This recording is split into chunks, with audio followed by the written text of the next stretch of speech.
We'd like to bring our first panel to the stage. Judge Sherrod, Reverend Montgomery, and Dr. Dorothy Houston. Houston. All right.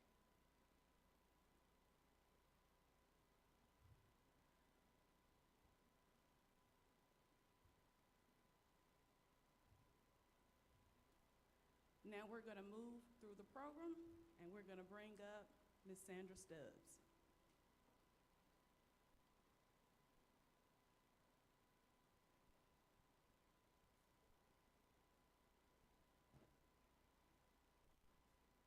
Greetings and welcome. Good afternoon. It is my distinct honor to welcome you to our coffee and conversation. It's a panel discussion. You heard me right, a panel discussion. Let's give us a round of applause. We're here to celebrate our 150th Founders Day of our beloved Alabama A&M University. Today's panel, led by our esteemed university president, Dr. Daniel K. Wims, promises to be both enlightening and inspiring. Our theme, Rich Heritage, Bold Future, serves as a reminder of where we've come from and a call to action, alumni, for where we are headed. We're delighted to have a diverse panel today. They include alumni, community leaders, and thought leaders in the Huntsville-Madison County community. As you listen to and engage with today's discussion, I encourage you to reflect on how you too can contribute to the bold future as we envision our tomorrow.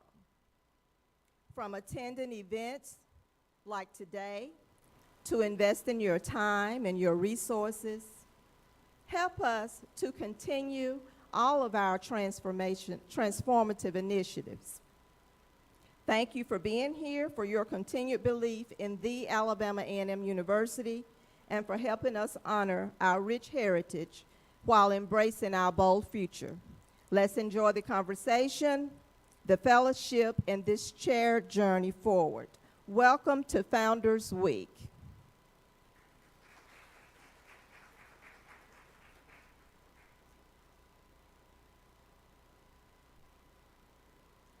Good evening.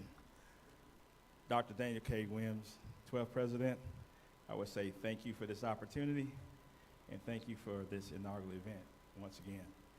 I'd like to bring greetings on behalf of the Alabama A&M Alumni Association and welcome to this 150th Founders Day, May 1st. Enjoy this event, and thanks. I'd like to see all the alumni. Thanks for being here because we're setting the stage for the future. Thank you.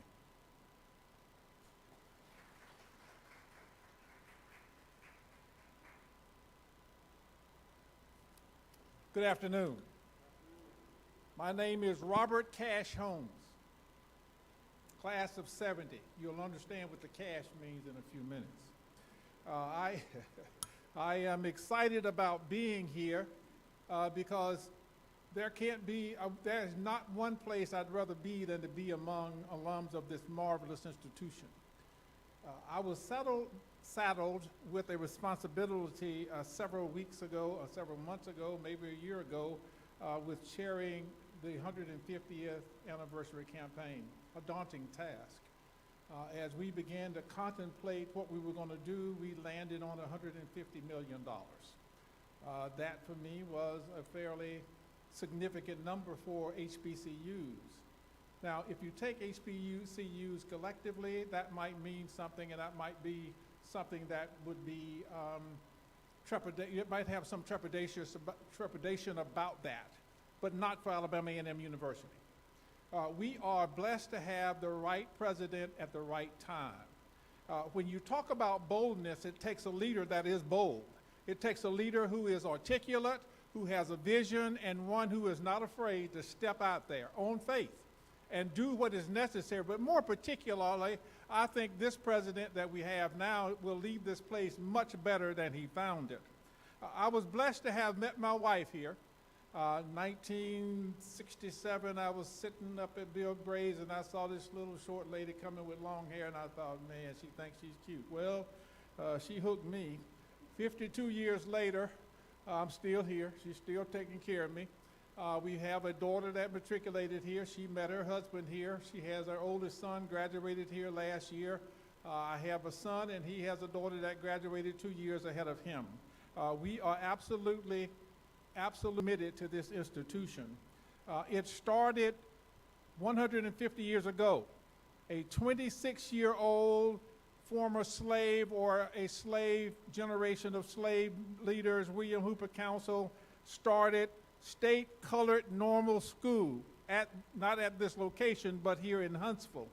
He started with 60 students and $1,000. Today, we have well over 7,000 students, really pushing at 8,000. President will tell you more about that, but more particularly, I see dirt being moved.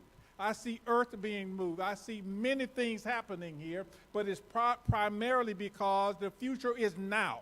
I need you now. My name is Robert Cash Holmes. I need your cash. I need you to be on this side of history. I don't need you to understand. I need you to understand to be able to sit in this place, these hallowed grounds. I need you to be on the right side of history. The right side of history is you need to leave a contribution here because this place afforded you an opportunity to be where you are. Now, you can clap for that if you want to, but the reality is I think it's important that we must, without any equivocation, do what we are doing right now. The world doesn't owe us anything. We got an education in one of the finest institutions in this country. Everywhere I have been, the word service is sovereignty resonated with me. As I walked the halls of Harvard University, as I walked the halls of University of Georgia, as I walked the halls of Alabama Power, where I started as an hourly wage person and made it to a senior vice president, everybody knew that I attended this institution. We are what we are because of our alumni. We are what we are for what we are now. But we cannot continue to attract and train individuals with a science building that was here when I was here 50 years ago. We cannot do that and still give the young people the amenities that they had when we were here. They need those amenities now. We can attract them, we must attract them, and we must raise $15 million from alums. My name is Robert Cash Holmes. I need your cash today. I need you to wear a pin just like this, which means you have given a minimum of $1,500. That ought to happen during this week. We ought to raise at least $2 million while Founders Day is going on, because every alum that comes here must leave with one of these pins. Now, minimally $1,500. My name is Robert Cash Holmes. I need your money.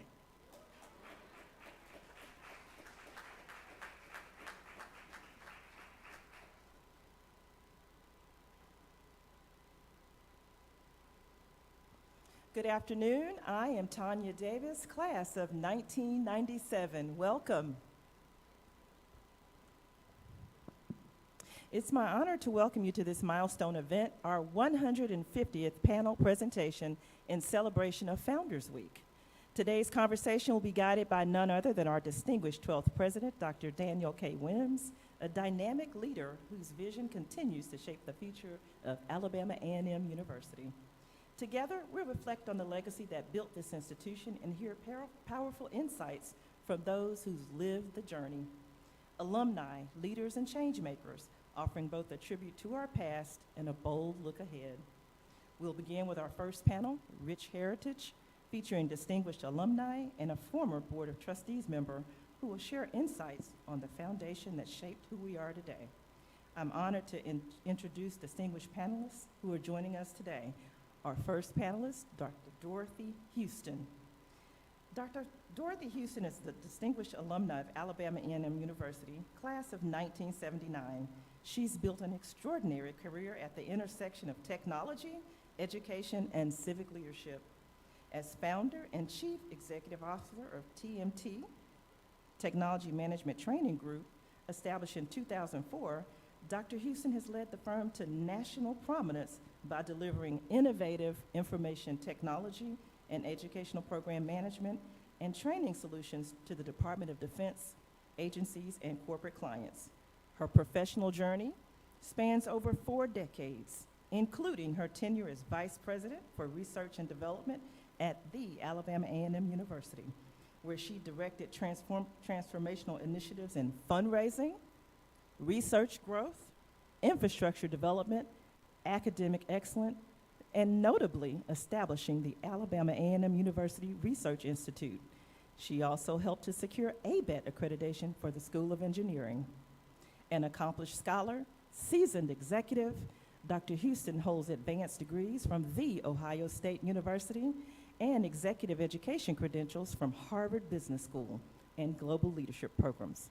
Her leadership extends beyond and business into extensive community service, having served on numerous influential boards, including Huntsville Utilities, Redstone Federal Credit Union, and the Alabama Humanities Alliance. She is the founder of the Tennessee Valley Diversity Leadership Colloquium and publisher of the Valley Weekly.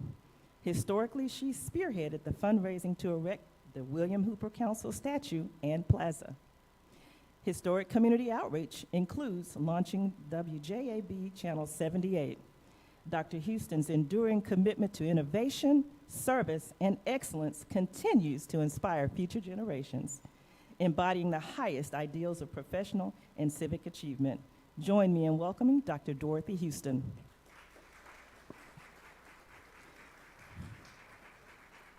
Next, we have the Honorable Martha Lynn Sherrard, retired district judge and current partner at the law firm of Conchin, Cole, Jordan, and Sherrod, where she specializes in personal injury, workers' compensation, and wrongful death litigation.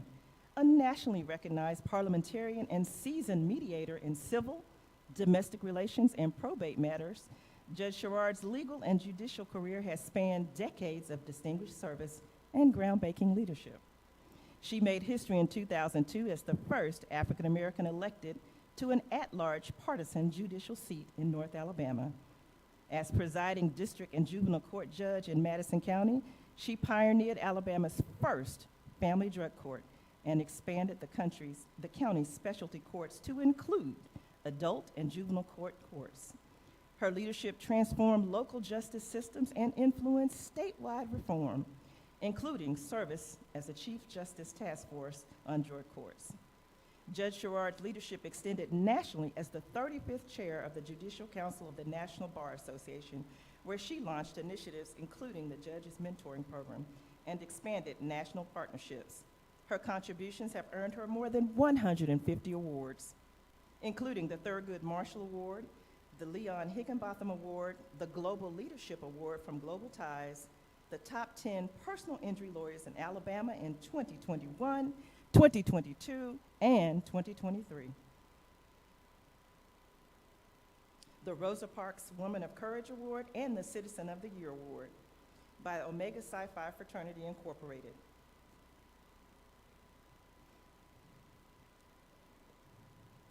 Judge Sherrard currently serves on the Foundation Board for Huntsville Museum of Arts, is an elected member of the Alabama Democratic Party Executive Committee. She is married to Mr. Eddie Sherrard, and they are active members of the St. John AME Church. Please join me in welcoming the Honorable Judge Martha Lynn Sherrard. Next, we have the Reverend Dr. Oscar Montgomery. Reverend Dr. Oscar Montgomery is a distinguished academic administrator and a faith leader whose career spans nearly 5 decades of impactful service in higher education and ministry. He holds a doctorate of philosophy and a Master of Science from Purdue University in soil genesis, mineralogy, classification, and remote sensing. A Doctor of Ministry from Trinity Theological Seminary in pastoral ministries, and a Bachelor of Science in Agronomy and Chemistry from the Alabama A&M University. After earning his PhD in 1975, Dr. Montgomery returned to Alabama A&M, where he rose through the academic ranks to serve as Vice President of the university. His 22-year tenure included key leadership roles such as the Director of External Affairs, Executive Assistant to the President, Vice President for Research and Development, and in recognition of his service, he was honored with the title of Professor Emeritus in 2017. Dr. Montgomery has served as a senior pastor of Union Hill Primitive Baptist Church in Huntsville, Alabama for more than 48 years. Under his visionary leadership, the church has grown from fewer than 60 to well over 700 members and expanded to a 35-acre campus featuring a $2 million worship facility. He is also the founder and CEO of the Oscar L. Montgomery Personal Growth Center, a nonprofit servicing holistic community needs. At the top of Dr. Montgomery's credits and accomplishments lies the love of his wife, the former Alfredia Marshall, and their 4 children and grandchildren, Paula, Rodney, Renita, Christy, and Oscar Jr., 1 granddaughter, Eden Grace, Rodney, and 3 grandsons, Langston, Aaliyah, and Royce. Dr. Montgomery is very proud of his family and cherishes the support they've shown him in all his endeavors. Please join me in welcoming Reverend Dr. Oscar Montgomery.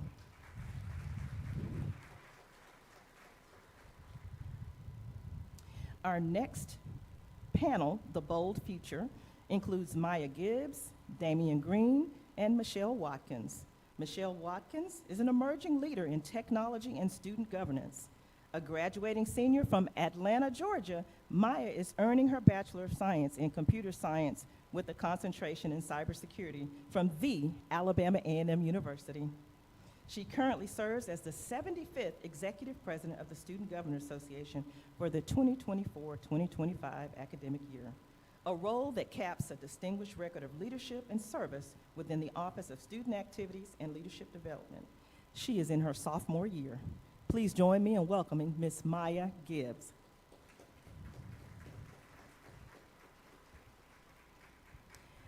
Next, Mr. Damian Green. Damian Green is a seasoned senior subcontracts administrator at Lockheed Martin, bringing nearly a decade of expertise in space and defense subcontracting. His career began at the Boeing Company, where he played a key role in managing subcontract relationships and advocating for small business inclusion in aerospace supply chains. Known for his strategic precision and leadership in procurement, Mr. Green operates at the intersection of national security, innovation, and economic development. An Alabama A&M University graduate with a BS in management, Mr. Green is a member of the Alpha Phi Alpha Fraternity Incorporated. This heat up here, I tell you, I apologize. He is the former president of the Huntsville-Madison County chapter of the Alabama A&M University National Alumni Association. Under his leadership, the chapter underwent a major operational transformation, utilizing membership and fundraising efforts while laying the foundation for a future alumni giving organization. Deeply invested in civic life, he's an active member of the Huntsville Committee of 100, the Madison County Domestic Executive Committee, and several other initiatives. Please join me in welcoming Mr. Damian Green.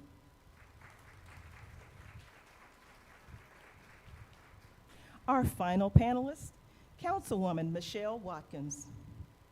A dynamic leader, dedicated educator, and proud Huntsville native whose career reflects a deep commitment to service, equity, and community advancement. A triple degree graduate of Alabama A&M University, she holds a BS in Business Administration, a master's in secondary education, and an educational specialist degree.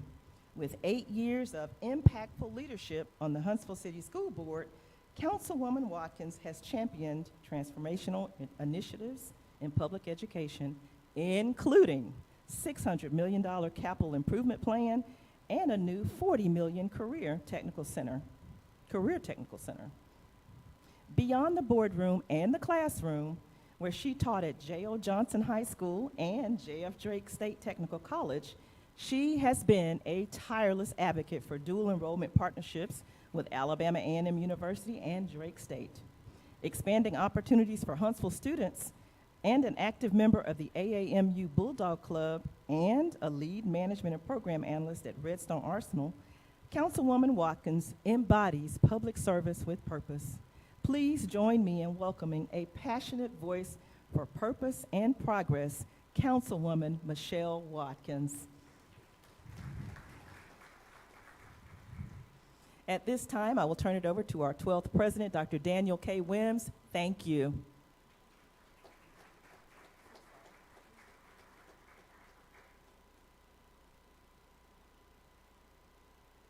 Thank you. Let's please give Dr.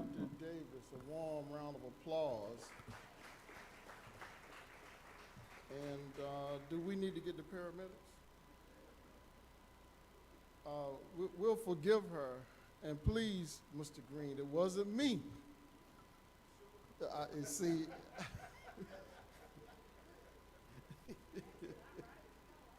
this is a very serious moment, and we're in a mini convocation here, so let's keep it sacred and divine as it should be, but I do apologize on behalf of the administration for that slip up.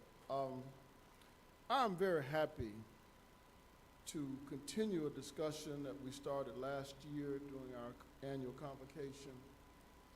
And that discussion centered around the history and heritage of this sacred and divine place and this institution that we call university. And I was very, very surprised at the level and depth of discussion that we had last year that included a former president, Dr. Carl Marbury, and also the second lead plaintiff in the Knight Sims case, Dr. Sims, Elise Sims. And I was just so enthused by the level of conversation that also was inspired by a resident historian, Brother Davis, who's with us today.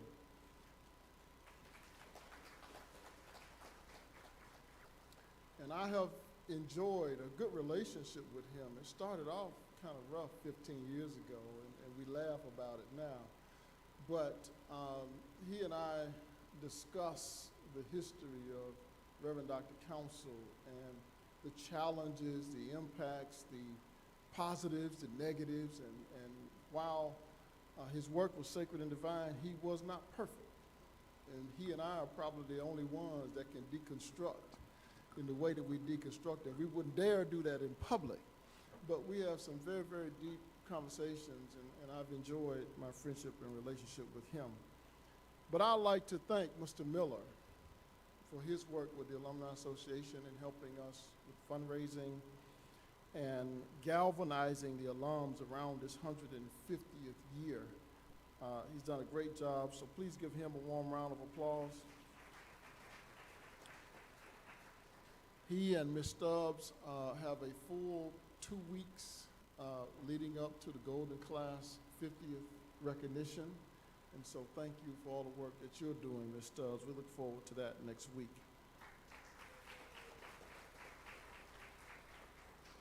Also, our big brother, and I say our because it's all of ours, Mr. Robert Holmes. Let's give him a round of applause.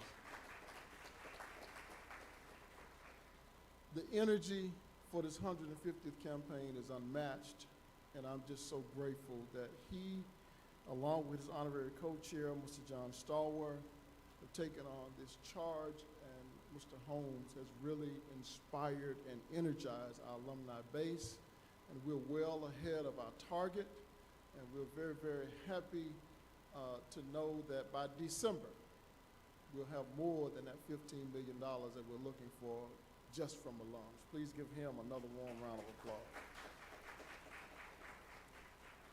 Now to get to the discussion, and I know that you got time limits, but that don't matter. We got a preacher, we got a lawyer, and we got an owner of the black press, a newspaper reporter. I don't need to ask no questions. I just need to say, talk.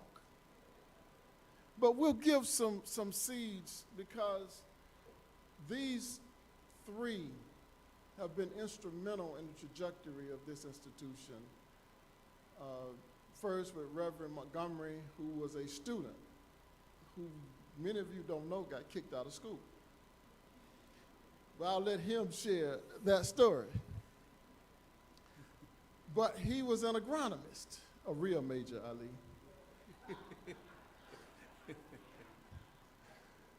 And has a PhD from a Carnegie Research One and came back to be assistant associate full professor and an administrative vice president. So he knows a lot about some of the inner workings of Alabama agricultural and mechanical. And then Dr. Houston, who was also in the land grant arm of our university, was sent to Ohio State to get her doctorate degree and came back and served as professor and later vice president for research. So she also was instrumental in our trajectory, and she owes me $1.5 million because I served as vice president for research for 10 years for no money and increased the portfolio while doing it for no money. 1.5 million. And we have Judge Sherrod, who served on the Board of Trustees a little over 12 years. No, 6 years. And 7 years. And was a trustee at a very pivotal and controversial time in our history. So they have insights into things that many of you are not aware of, and I don't know how much they will share today, but I'm going to ask the first question, and that is, how does this institution's history inform us of where we need to be and what we need to be doing at this very trying time in Washington, D.C.? Any and all.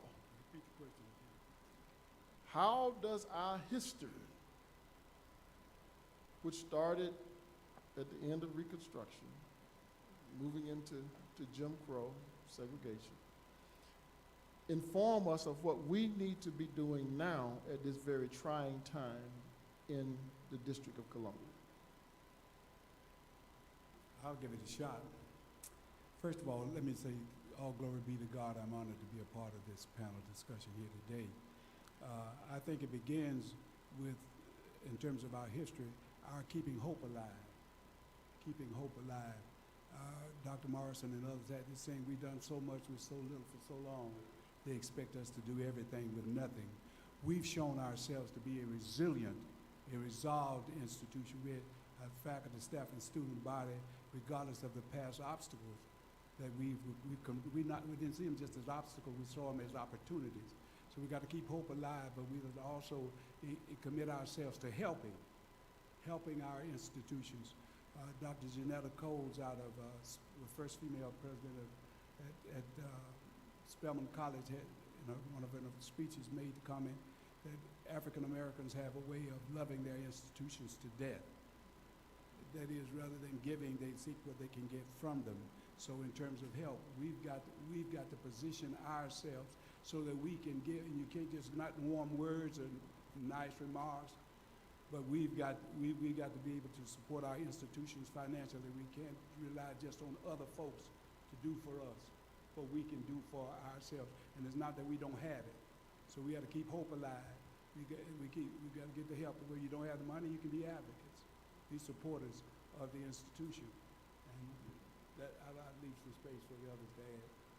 Thank you very much, Reverend, and thank you, Dr. Williams, and also the committee for allowing me to participate.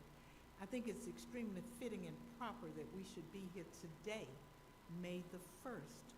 It is my understanding that the very first class that was held by Alabama A&M, as we know it today, which at that time was the Normal School in Huntsville, occurred on May the 1st, 1875. That is a bit of history that is connected in an extreme way with something that's also very near and dear to my heart, and that is St. John AME Church. Just 10 years after founding Alabama A&M, William Hooper Council also helped establish St. John, giving it that religious, that spiritual, that momentum for moving forward. When we said service is sovereign, he was a servant way back then. He was a politician. In 1873, I understand he was in the legislature, and that was prior to even founding Alabama A&M. So in looking at that history and where we are today, understand you cannot disconnect St. John, and you cannot from Alabama A&M. Through the decades, there have been a pivotal role as well as a connection. 5 presidents have been members of St. John. Numerous faculty, staff, students, alumni have been members of St. John. St. John has come to the campus to have church services and continue to reach out. So that spiritual element, and let's understand, we're black folks. We go to church, we understand religion, and it's near and dear in our hearts. We don't separate our lives from our religion. It is truly a part of us. And in the fabric of Alabama A&M University, there is that connection with that religious leader. William Hooper Council, who was a minister and an elder, like our dear elder in the AME Church today, brought to the campus those same religious values that the faculty, that the staff continue to try to instill into the students that walk this campus today. Okay, yes. Hello, everyone. I'm really happy to have been invited to participate in this panel discussion, Dr. T, the rest of the committee, President Williams. So in terms of what's going on in the Beltway today, I've been running all my life, so I think we have to keep running. We have to keep blazing trails. We have to be the brightest, the smartest. We have to sit near the front of the classroom. I was always a front of the classroom type of student. I left home at 16 coming to Alabama A&M, and I told my dear mother that I would be back to visit. That was because I was born in Monroeville, which is the home of To Kill a Mockingbird. And if you've read the book, you know that we were running from that type of lifestyle. We actually lived it in Monroeville. So I left home running. I think in terms of our current leadership, our students, our boards, our state and federal leadership must understand that we are indeed resilient, and that we're innovative, we're creative, we're smart enough. When I left Alabama A&M, I knew that I could do anything that any other student at Ohio State University could do. So the confidence that was built up into us as students, we were activists. Oscar wasn't, Dr. Montgomery, I'm sorry, wasn't the only one put out of school for some things. So we had to make certain that the leadership understood that as students that we were fighters, that we expected the best, such as students now, and we're really happy as alums to see the dirt being turned. And we're absolutely right. We can't train students today as we trained them 50 years ago, almost 50 years ago. I was here as a student. So I think we keep fighting. We stay focused on our belief system and what our parents taught us. And when we leave here, I love the new motto. I don't know who came up with it, but you can indeed start here and go anywhere. And many of us have demonstrated that. So I think we just keep our feet to the fire, and we keep making a difference wherever we are and changing the world and being impactful wherever we are.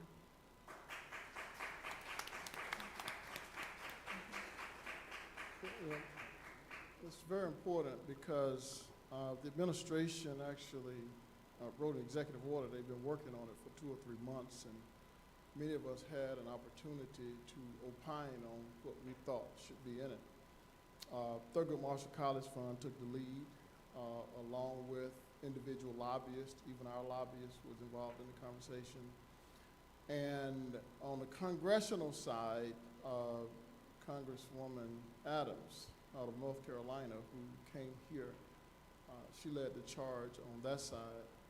And then, of course, Cory Book and others on the Senate side. But that executive order is essentially saying that HBCUs will be protected, and the president has followed up with a statement saying that our funding would not be harmed. Well, that's a statement, and so we'll be watching very closely. Now, I said all that to say that next week we'll have commencement, and we've invited Ms. Margie Tuckson to do our commencement address, because she's given and is giving 4 endowed chairs, and her sister was Vivian Malone. That's juxtaposed to the University of Alabama, who has invited President Trump. And so, as you know, Vivian Malone was the first African-American graduate of the University of Alabama. So there's a juxtaposition there that we did not plan. It was organic. And, but we're very, very proud of where we are, that we can invite one of our own who was a part of some of the history that you mentioned. Now, that's a seminal moment in our history for Vivian to be plucked out of Alabama A&M to go to integrate University of Alabama. And that story has not been told nationally. They just thought she just came out of high school, and that's not true. She was already a member of our family and a member of Delta chapter, Delta Sigma Theta. And so that's some history, Mr. Hudson, and Mr. Davis, we're gonna have to tell.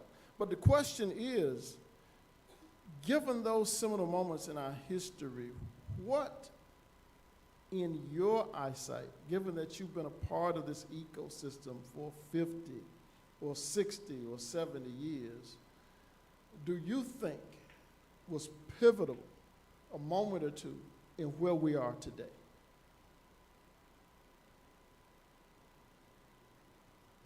You want me to start? Okay. Pivotal for us personally. Yes. I did an undergraduate degree in what was then home economics, which is what is now called family and consumer sciences. And during my freshman year, our dean of home economics, the late Dr. Abigail Hobson, passed away. And it was a very emotional experience because 2 of my sisters had attended A&M prior to me. Of the 13 of us, 3 of us on the younger end had the opportunity to go to college, and all of us attended Alabama A&M.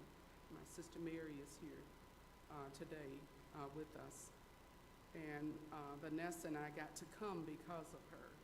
But the dedication of the faculty here, the time they spent, we received our spiritual upbringing from our parents, and particularly for me, from my mother. And so I had that. I had the baseline for that, but I really didn't know about competing academically with other African American students, because by the time I got to high school in Monroeville, we were at the integrated Monroe County High School, and we never really felt like home there, because we had to leave our schools to go to their better schools doing integration. And so once I was a student here at Alabama A&M, the pouring into us, the way that our advisors, our residential hall directors, from that level, from the level of the people in the Prentice Hall cafeteria. It was a caring community. And when you're in a caring community, such as the one we had at A&M, you're able to excel in other areas of your life, academically, socially. If I had the opportunity to join the same organizations and clubs, be part of the SGA, the same faculty, I would choose everything I had here. So the foundation was added to my spiritual connection and really just gave me the hope that, hey, you can do anything. You know, because somebody says something, don't make it true. And we hear a lot of that today. So we got to explore, and we weren't chastised for thinking differently or offering a different opinion. So that ties into the conversation today about what the role of HBCUs ought to be and what our conversations ought to be, because there is a plan now to control what we read and what we think. And so we need to be supportive to Mr. Cash's requests and to the needs of the leadership of this institution, because it's HBCUs that are changing the world. When you look at Kamala Harris and leadership, African American leadership around the country and the world, many of them got their start at historically black colleges and universities.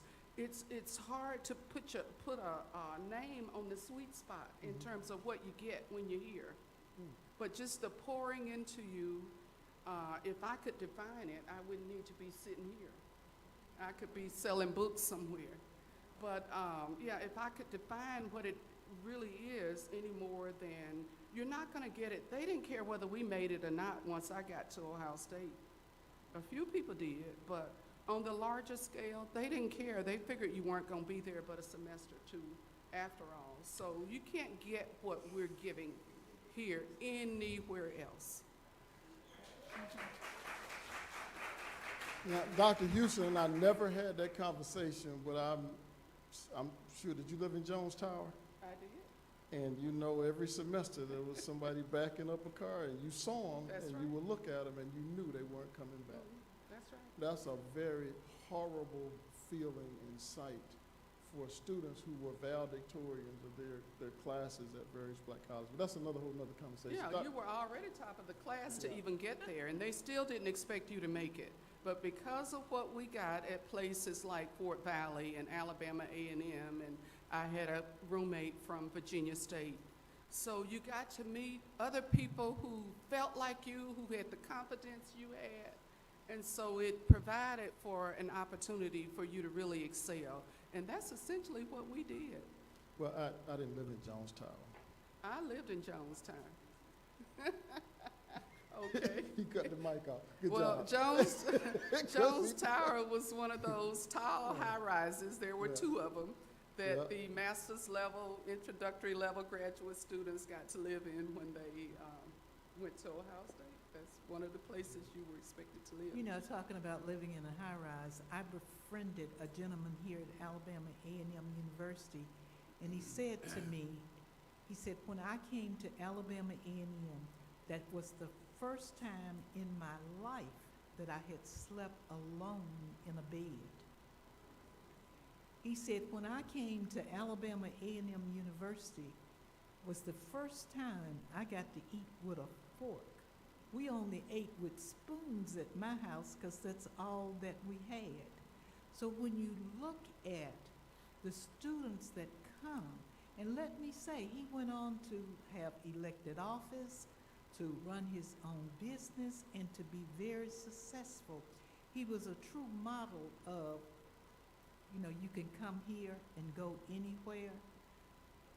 Alabama A&M nurtured him to the point that he was able to, now you know young folks today, and some of them out there, you know, they need professional intervention just because mom and dad got a divorce. Well, this young man, he said, I don't think I ever knew who my dad was. But he became successful because there were people here on this campus that nurtured him, that helped him develop his very own set of skills. So there is definitely a role for HBCUs. And let me say, we're not creating any new ones, so we can't let the ones we have fall by the wayside. Well, Judge, we tried. Next, page 2. And we're gonna continue to try, and you can do it. You know, you're college-educated folks out there with good incomes and benefits. You got a job with benefits. Most of you work indoors, no heavy lifting. So remember that Alabama A&M is not just an integral part of your life and the fabric of this community, but when we look at where it came from, $1,000 appropriation, to where we are today, from 60 students to almost 8,000 students, you know, you can make the difference just like those people that were before you. I'd like to come at just slightly different, yet say some of the same things they've already said. I thought you'd talk about me. Because I think it's important that you hear what I have to say. When I left here in May of 1972, I swore I would never return to this university again. Because what I'd done was been guilty of cataloging all of the things that I didn't think went right. And I tried to justify it. I was the first student government president that didn't get room and board. I was promised scholarship that didn't get those. I was cataloging all of that. In fact, even to the day, I can't live down the fact that I've been called a rebel. But in the summer of 1968, my ag teacher put me in his car and brought me to the campus of Alabama A&M University. I did not have a dime. I didn't have a sheet. I had a little suitcase. Put me off at Grayson Hall. Mama Johnson was a female who was over the men's dorm. And so they took me in when nobody, in fact, Auburn had already turned me down. I testified in a court case to that effect. They wrote me a letter, "You too culturally unexposed to hopefully successfully matriculate at our university." Those are the words of Auburn University to this guy who graduated from a class of 40 people, of which my wife is here. She was the valedictorian. I was even a rebel then. They wouldn't even let me march with the kids. But nevertheless, I came here, and I spent years here. But when I left here, I said I wasn't coming back. But when I got to Purdue, 5'6", 5'9" at the time, 5'9", 135 pound, dark-skinned fellow. I had teachers to stand me up in my soil and plant analysis class and tell me I wasn't capable of doing the work that I turned in. I had another teacher who got restricted from teaching because he discriminated in the seminar class. And then I realized something. I never would have survived Purdue. I want you to hear me. I never would have survived Purdue if I didn't get the kind of requirements and mandates and all the other stuff that I perceived at the time was wrong. I was just a country boy. Yeah, I was just a country boy, but that saying, "Start here, go anywhere," ain't new. Y'all just got a patent on it. We didn't patent it. I went to Purdue. I not only left Alabama A&M but I graduated in record time. No other student has ever graduated from Purdue University with 2 degrees in 4 years. But I'm a product of Alabama A&M University. But I would not have survived. I want you to hear this. I would not survive. But another pivotal moment is being here as an administrator, Mr. President. We don't know what we have here. We don't have. Back when we became the first institution, black institution, to offer terminal degrees in 3 of the hard sciences. How many of y'all really knew that in the hard sciences? How many of y'all know we were the first in the state to fly on the space shuttle? You know, it says, and here's my saying, people say you're a good black. I ain't black, get rid of that. I'm the best at what I do, race to race. When you come through the ranks, and Dr. Thomas would say this, you know, like they hated for you to make a good grade. It's all right, you got me this time, but you won't get me next time. But if you got an A at Alabama A&M University from those teachers we had, you get an A anywhere. We are top quality. Don't let anybody cause you to think we don't have to take a back seat to anywhere. And I'm speaking from what? Personal experience. Yes, there are going to be some bumps in the road, but those bumps, if you respond to them right, they'll make you stronger. They'll make you better. I am the person that I am under God with the assistance of my wife and children. I am who I am because of Alabama A&M University. Well, let's not stop there, Reverend. Of course, when I assumed this job, I'd already been here 12 years, but the first person I went and sat down at, was that your house or at your church? House. The house. And of course, I had to listen for about 3 hours.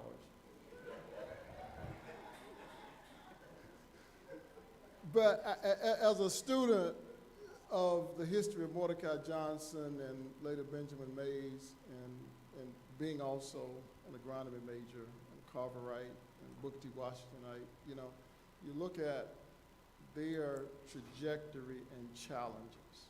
Mm-hmm. And later, after coming here, Reverend Dr. Counsel's challenges, but his successes. How was he able to outmaneuver Washington and Patterson, who were right close to Montgomery, to get the 1890 status at Alabama Agricultural and Mechanical? And I dare say that if it were not for that 1890 status, we might not be here today. Right. And so what did he do to outmaneuver them? That's another discussion, but I want to dovetail and want you to continue. And then I'm going to ask Dr. Houston to offer some things juxtaposed to that. What are the 3 or 4 successes in the history of the institution that you think are the most important that have caused us to be where we are today? Ask it. Me? Yeah. I think the kind of products we produce. Number one is the kind of products, as I said, if we don't police ourselves, others will police us. But your fruit gives testimony of itself. There are any number of persons like Dr. Houston and I who graduated here. There's untold numbers. Back in 1976, in the School of Agriculture, Dr. Winfrey Thomas told me, said, go find some blacks and bring them back here. Dr. James Schufer from Penn State, Dr. Jacob Savage from Rutgers University, Dr. MacArthur Floyd from Purdue University. I mean, we came back here like gangbusters, boy. We were ready. But many of thy brave and loyal sons sent from the shrine on Norman's Hill. We went out there, and when people found out, they marveled at how we could succeed. Again, in my story, I said I didn't want to come back, but once after that second year at Purdue, I was supposed to go to ERIM, Environmental Research Institute of Michigan. No, I'm going back to A&M because all I am, I owe. And I came back, and my professor stopped speaking to me the whole year because he said, you're getting lost, you're going to get away. No, but A&M blessed me for me to come back and bless what? Others. It's supposed to pass through us. And I tell you, don't cut me, don't try me, but I say I bleed maroon and white, I may be, but I think product is one thing. But the other thing is us, each one of us being ambassadors. We got to be ambassadors for the university. I deliberately set up situations so I can tell the folk downtown about A&M. I just drift the ease the conversation when they know we talking about A&M. How you get back here? Oh boy, here I go. But how do we feel about the university? But knowing the history, you got to know the history. You can't tell it if you don't know it. And we've been guilty of not knowing our what? History. This is more than a sleeping giant here. And we've had great leadership. We've had great leadership. But we've had academic performance like nothing. I think from 1975 till for the next 10 years, we went through about 7 presidents. But the academic programs kept escalating, kept what? Evolving, kept increasing. Because we had some of the best teachers anywhere. These weren't recycled. No, they're the best anywhere. They were good. I was in NASA in DC one day, and the NASA director called me and says, Dr. Montgomery, I want to give you a grant, but y'all down at that black university. I said, where do you think them PhDs come from? At that time, black institutions weren't giving PhDs. He said, I never thought about that. But A&M, the product, and that product giving a return on the investment. Right. Those were the key two things. Well, I don't want to paraphrase what you said, but I can't let it just go with that because I was telling Dr. Jeanette Jones one day that as I looked at the trajectory of the institution, particularly, you know, we all were in SIAC for decades, but that was a time that you experienced an explosion from 27, 28, 3,000 students to 5,000 and 6,000. And it appeared that happened at a time starting at the end of Morrison's administration and a critical mass of young black faculty had come back and were really engaged in growing their program. Some of that was competition and some of it was ego, but bottom line is it worked. We tried to hire you. Page 2. In case of openness, Dr. Floyd and Dr. Schuster tried to hire him when he graduated. Nobody knows that, sir. All things in their time, Dr. It was a Williams. And I promise you, we're not gonna tell it. we were looking for the cream of the crop. We were looking for the cream of the crop, and we tried to hire you.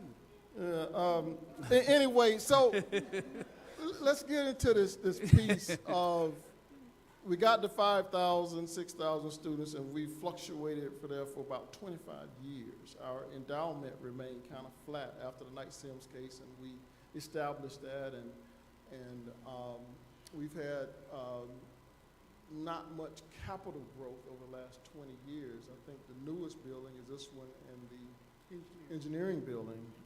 So there's a lot that has not happened in different spaces and times and different administrations. Dr. Houston, from a reporter's perspective, and Judge Sherrod, from a trustee perspective, what do you see as some of the missteps, honestly and candidly, that we've made that we should not make again, that we need to avoid? So before that question, you asked me to think about some of our successes as an institution. So I'd like to start there and say that historically, we've had the strong 1890 programs, the agriculture and home economics programs, and a strong research program from excellent leadership and just a growing recognition by business and industry that we had some hot shots with PhDs from some of the nation's finest and most acclaimed colleges and universities. And so the respect by business and industry, and Dr. Williams, you saw a lot of that at the Black Tie Gala. Yes. To see all types of representatives from industry come back and support an event such as that one. So that's been a strength, I think. The accreditation of the School of Engineering and Technology. For years, as part of our history, we were proud to go out and say to our elected officials that A&M had the first computer science program accredited in the state of Alabama, black or white schools. So A&M has always been a leader in certain areas. And many of us didn't know that we had technology programs, but we had a full engineering program accredited by the Accrediting Board of Engineering and Technology. And that's the strength. And the, now, missteps. You know, all of us have made missteps. If you've led, you've made some missteps. Colin Powell said if you don't ever piss anybody off, you're not doing something right. Because if you're doing something, somebody's going to get pissed off.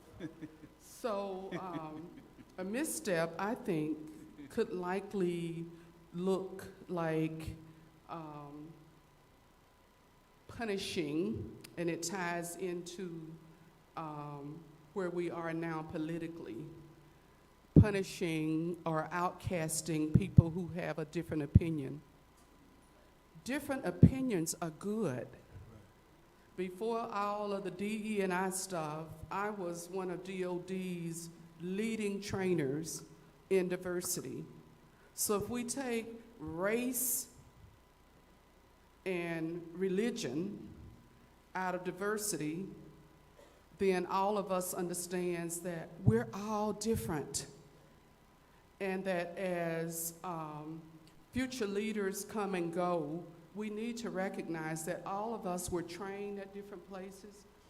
All of our DNA is different, and that is good. It's not a bad thing for people to say, think of this idea, or what do you think about that, or rethink that decision.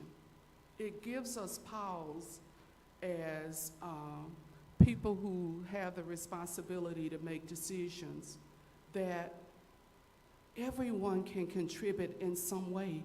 And that goes back to what we were taught as students here. We were all different, but we could all excel. We were led to believe, we were crazy enough to think we could go up there and pass that statistics and stuff. And we made it through because of the work ethic. Some of that stuff was hard, y'all. People say, oh, PhDs a dime a dozen. I say, go to Ohio State and get you one. They're a dime a dozen. I encourage you to go. So it's that, you know, it's the foundational kind of thing that I'm talking about. And to encourage everyone to succeed and to share their ideas. We've seen people come and go who made a difference, could have made an additional difference, that sort of thing. But, and also, I like that you're focusing now on space and experiences for students. I go to HBCU campuses, they don't have the land mass, the resources that we have. They have bowling alleys and food courts, and some of them are hole in the walls. You've been on those campuses. Yes, ma'am. So we really need to invest in some spaces for our students. Yes. You know, That's a misstep. I think I agree with you completely about the infrastructure when I go across the campus. And I've been walking across this campus for many, many years. I taught here back in 1978, 79, had to walk up all those steps to get into the classrooms.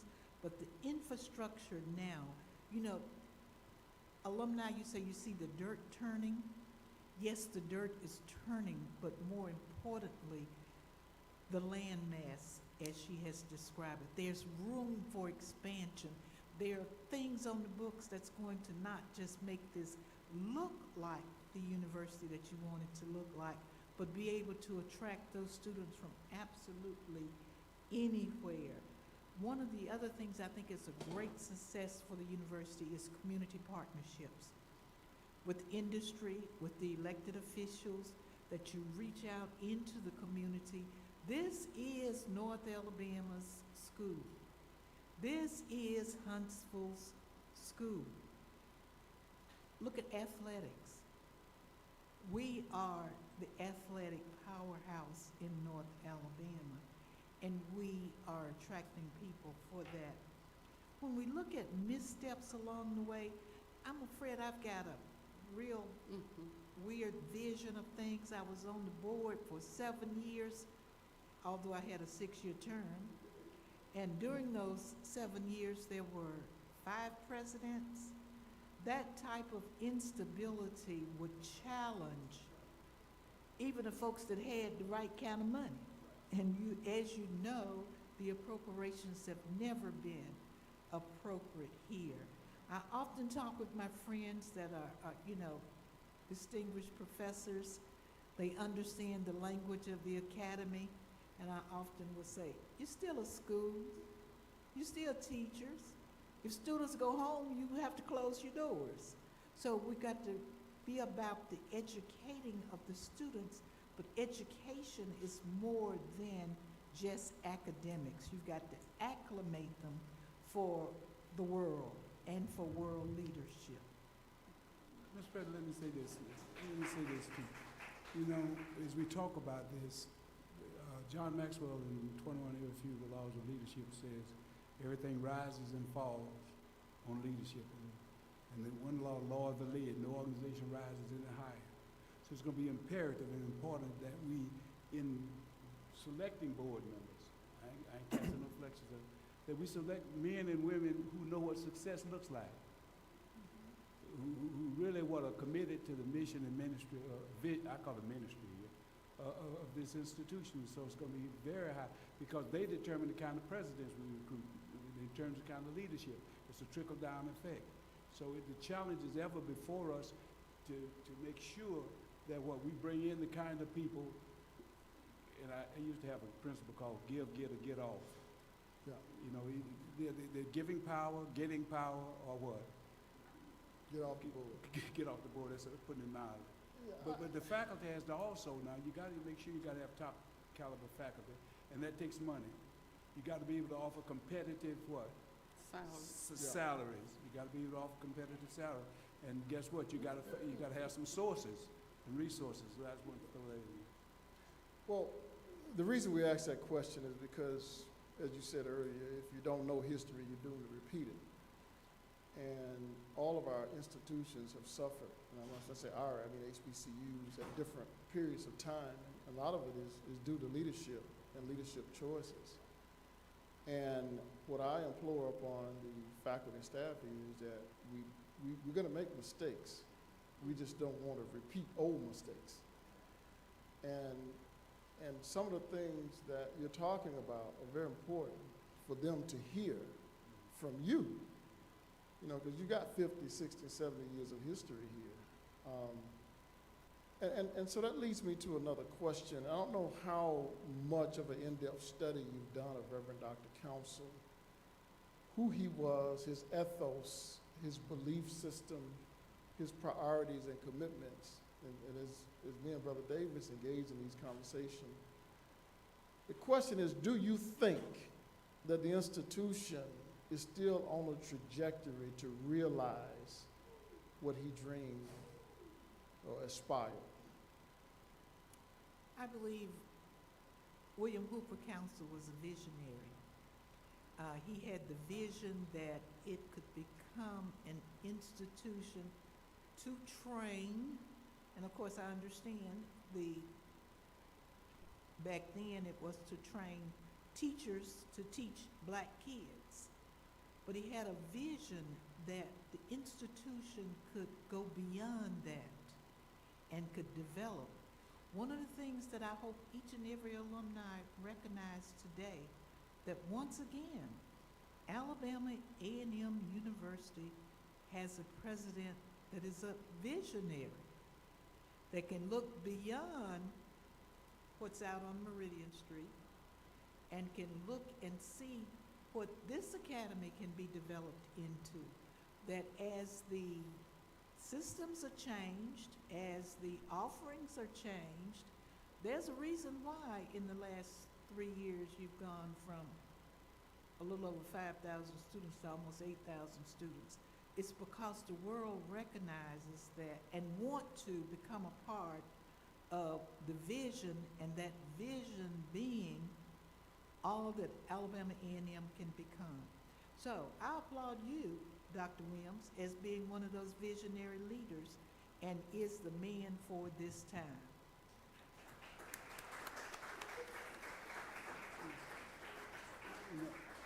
So I think Council's dream has been realized, and that Alabama A&M has been and will continue to be a historically black college that produces national and international leaders, thought leaders, innovators, change makers. So we have to always continue to get better. But I think our founder would be very pleased at our progress to date, especially when you look at our history and the lack of equivalent appropriations by the state of Alabama, and the lack of commitment and investment that even at the federal level that we should have gotten, that we certainly earned. I'm sure Dr. Jones, Dr. Montgomery can tell you, we sent lots of proposals for funding that we felt like should have been funded when we've sat on panels at the National Science Foundation and the U.S. Department of Education and the Department of Defense, and we look at some of the stuff that's being funded. Okay, so we've always had to fight for what we get, and we will always have to do that, continue to be able to do that. But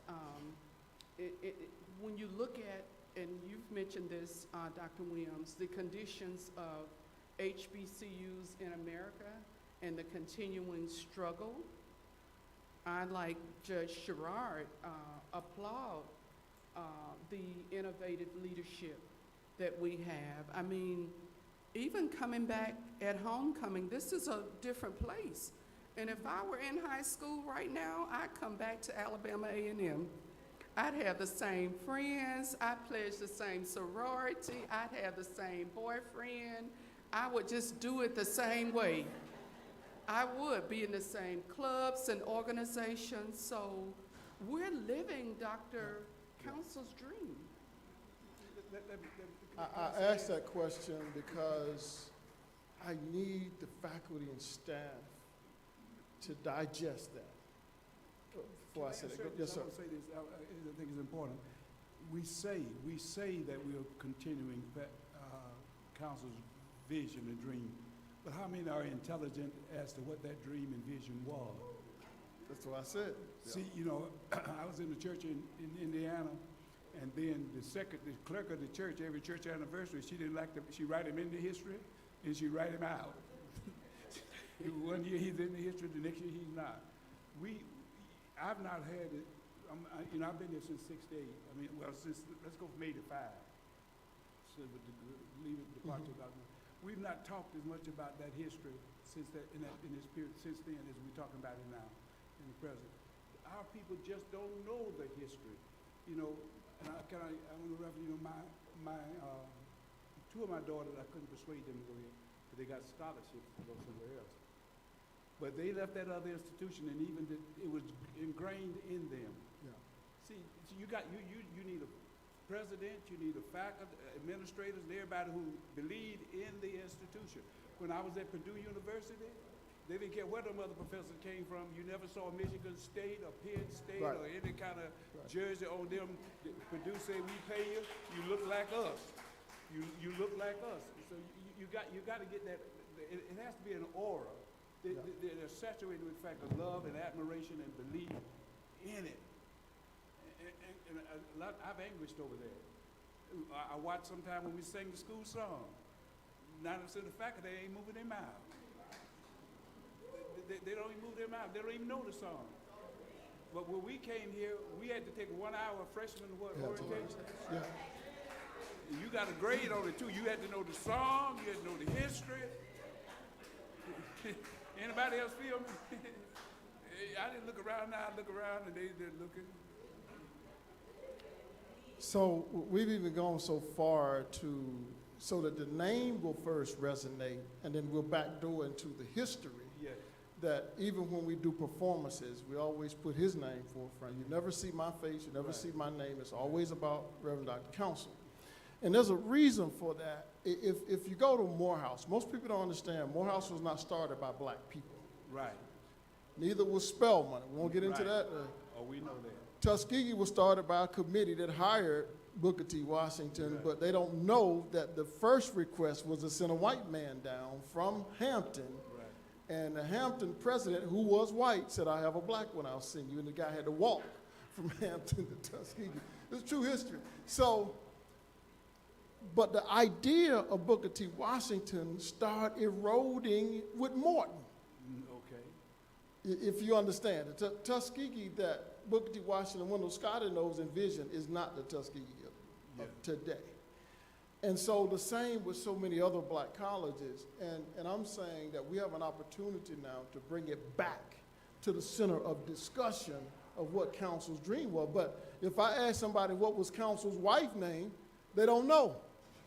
They don't know that Buchanan was a son-in-law, right? They don't know the narrative of his life. They don't know he got into a fight with the Ku Klux Klan and was shot at and shot back. Y'all, that he carried a gun with him everywhere. We talking about gunplay today. So there's a whole lot of things they don't know about those specific. They don't know that there's a cemetery on top of that hill back there that has some of the family members. And so these are the things that we want to bring back to the discussion. So that's why I ask you these questions, and every year we'll have this discussion about where we are. Now, with that being said, how do we navigate with the 10,000 alums that we got in Madison County who are now wearing paraphernalia, who got the tags on their cars, but they are not integrated into the A&M community? How do those 70, 80, 60, because that's what the money is now. You know, 20-year-olds ain't got no money. how we integrate them into this rich heritage divine. I think you do it geometrically rather than a committee. Those who are closest to the fire, those who are of us who are here, commit ourselves to being, as I go back to ambassadors, work within our circle of influence. Stop grants, even like at church, I can get to make announcements. Them people that need to listen to me, they go and do what they want. I say, you don't come back this evening, Lord, I shame. They say, show is, and they don't come back. But I'm saying, people get people. People give to people. And each of us have to commit ourselves to what? I'm going to be what? And you got influence with people. Yeah. You got influence with, we don't care who get it, don't get here. Is each of us say, I'm going to be a what? Ambassador. But now you can't go ask people to do what you haven't done yourself. Yeah. You know, guys selling insurance, to come, the first thing they do is they give him a policy. So because when he's trying to sell it to customers, they say, do you have insurance? Yes. If you don't have it, what? Why should I give to it?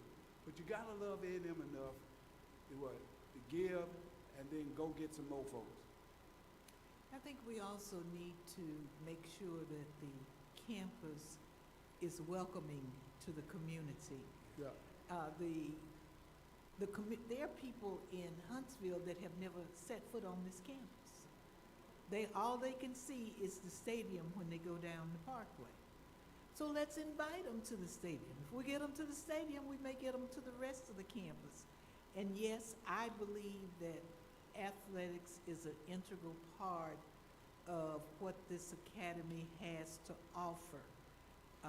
Folks come to football games. They come to basketball games. Now, of course, Mr. President, we need to be winning so they can come. A.D. Bryant was here earlier, and if he was still here, we tell him too, you know, people follow the winning team, and once we get them into the fabric of the university's community, they need to see that strange things are not happening here. It's about education. Well, that's coming from my top consigliere, who, on all these issues, I consult her from a legal perspective. But I'm sorry, under yes, Dr. Covey, when Dr. Covey was president, we played football games down at the Milton Frank, you remember, we had to go to Milton Frank. So that's my first 10 years vice president of research and development. So I go to the game, and I go sit down and sit among the people. I'm going to watch the game. He says, come here, Oscar. You're not here to watch the game. You're here to work the crowd. Right. See, and so you're vice presidents. You see, you can't do it all. You have to have a team. So we understood now, during my first tenure, we understood this. All the vice presidents were members of some kind of committee downtown. Mm-hmm. They were involved in something somewhere that, so our job was to what? Work and build relationships. And see, can't think of the Republican Alan Keyes, but he was interim president. I like that man. He's the smartest man I ever seen. But we had a big discussion about the existence of black colleges, and one Saturday he called us up on top of Hillcrest, and he came in and we had a discussion. And here's the question he asked us: why should black colleges continue to exist? And then everybody starts spousing off, we've been here so many years, we've done this, that, and the other. And of course, I can't tell you I can't talk the words that ended up. But the bottom line is what he said this. He says, if you ask Rutgers or if you ask some of the other great institutions, they tell you what they did for the community lately. They tell you what they did for the community lately. History will take us only so what? Far. Yeah. But we endear ourselves to the community, and so it has to come from the top too, to tell all of these departments, we need to get out here and get involved in some of these groups, so you bring friendship to the table with guess what tags along with friendship? Fundraising. Yeah. So that needs to be a challenge for all of them. Get involved, get engaged. We knew we had to be what? Downtown. Yeah. We could change. They cannot talk about A&M if A&M is present. Of course, Dr. Houston's been one of those on the utility board and other councils and commissions. You want to? So I was just going to kind of close out by saying that if you've not given, then you can go to my link for my torchbearers link, because my goal is $100,000 by the end of the year, and I'm over halfway there. So when you go to the thermometer, click on Dorothy Houston's and give your contributions, because I say to my colleagues from when I was here and former students and roommates and stuff like that, y'all couldn't even have on this AKA and all this different stuff y'all have on had it not been for Alabama A&M University. You will go to all the meetings. I have nothing against meetings. You will buy all the paraphernalia, and then when I call you to ask you to do something for A&M, you don't have any money. And all this other stuff you're wearing is because you got to go to Alabama A&M, because you couldn't have ever done some of the things you did here anywhere else. So I don't have any problem asking, Yes, sir. ma'am. Yes, ma'am. And sometimes you did a great job, you just and need thank to you. ask us. Yes. I know we got to wrap up this, Dr. Teague, but most of us don't understand that almost all of the state black institutions across the country were not started by a black person. There's only a couple, one of them being Fort Valley and John Davison, who they ran out of town in less than 2 years because he was a friend of W.B. Du Bois. But this one was another one. I was on a national radio show, and a guy down at Alabama State was kind of ragging me. He's talking about what Alabama State is and all this, and I said, well, you know, it took y'all 9 slaves. It didn't take us but 1. Of course, that ended that conversation right there. But Howard was started by the Freedmen's Bureau, and it sits at the top of the clock. But its first few presidents were white men. Okay, the first black one was Mordecai Johnson, who was a graduate of Morehouse, who he graduated under a white man at Morehouse. We never had that experience. And so we've sustained this without a lot of help of the other side of the railroad track. When I came here 15 years ago, there was very little coalescence between the city, the county, and the institution. And so we've got to work hard on that. That's why we got Michelle Watkins here, our own councilwoman, to represent us as a priority. And as we move forward, we got to be careful now, because you can look to be a danger to some people, because if we get 6, 7, 8,000 registered kids, we can shift any election in North Alabama. I'll leave that right there. But I want to thank these, and really I want to get into some more deep, richer stuff, but we'll do that next time. But I thank y'all so much. Please give them a warm round of applause. We're going to take a 5-minute break and then come back. Get your coffee, get your sugar. I mean sugar as in... Did you see whose name is on it?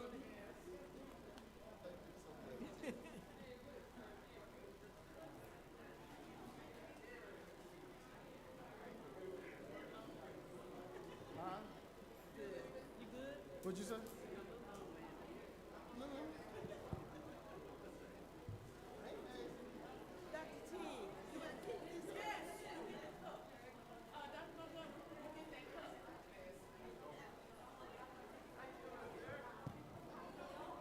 5 minutes.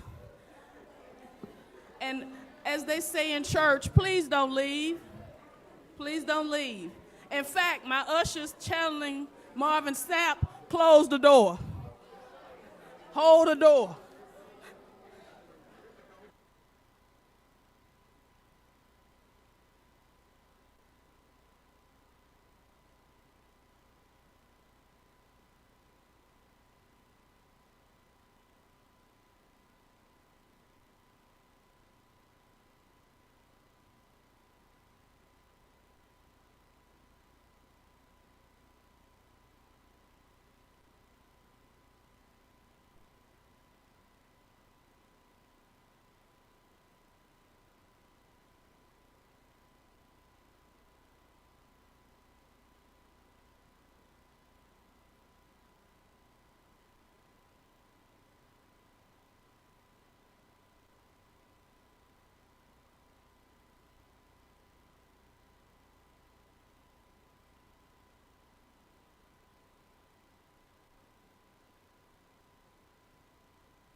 All right, we're ready. Calling your attention. We have rotated the panel. We have rotated the panel and we are ready to begin again and talk about our bold future. Bold future. We're ready. Bulldogs, we are ready to talk about our bold future.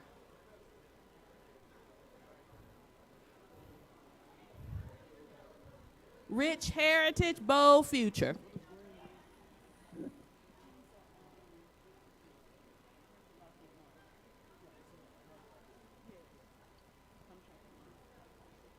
Thank you. We have rotated the panel, and we would like to welcome them. Now, back to President Wims. Thank you. All right, class. Let's convene again. Now, I'm not like these faculty members who class you won't show up when you're supposed to be there and they can't hold your attention. I guarantee you'll be at my class. Because we were taught by the old advisors and faculty that did not play with us. Come on, Jeanette Jones, come back and get your seat now. Kim Davis, you can't leave. And let's, Dr. Jones, make a note that Ali left, and he's over the alumni. Yeah, make a note of that. Yeah. Thank you guys for engaging and listening at the last panel, because we were setting the stage of where we're going future. But to understand where we are trying to go, we kind of need to understand from whence we've come. So we got 3 panelists here who are now on the ground working very hard as representatives, both in corporate and the defense industry. And we have our own illustrious Student Government Association president and our still relatively new, historic, elected City Council woman, Michelle Watkins, an alum and a very strong advocate for Alabama Agricultural and Mechanical University. Please give them a warm round of applause.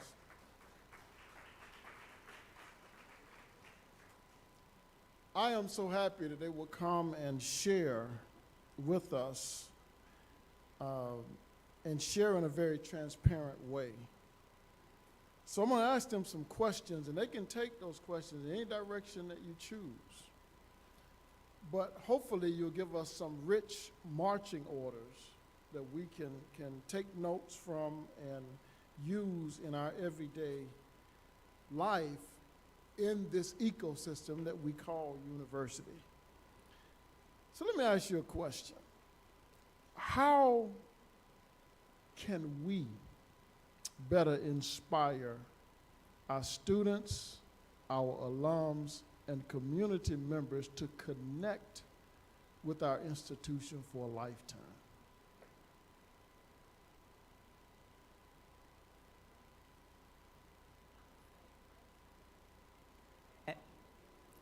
You make them feel a part of the university. Oftentimes when people leave the university, they don't realize how bad you need them to come back and be a part of the institution, a part of the growth. And one way you do that is by giving them some ownership.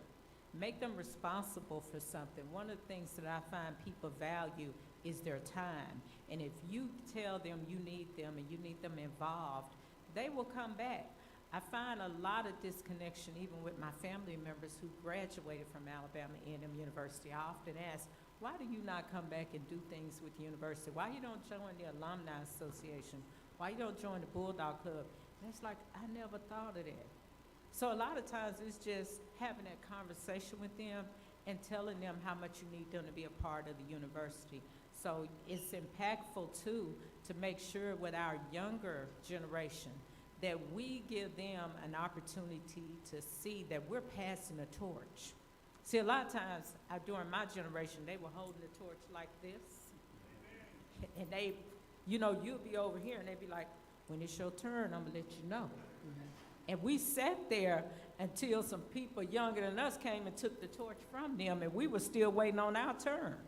So you got to be able to pass the torch. And one thing that I did when I was on the school board and even now on the city council, I always said, if there's anybody that wants to come and shadow with me, that you think this is something you want to do one day, come and let me mentor you, let you see how the process goes.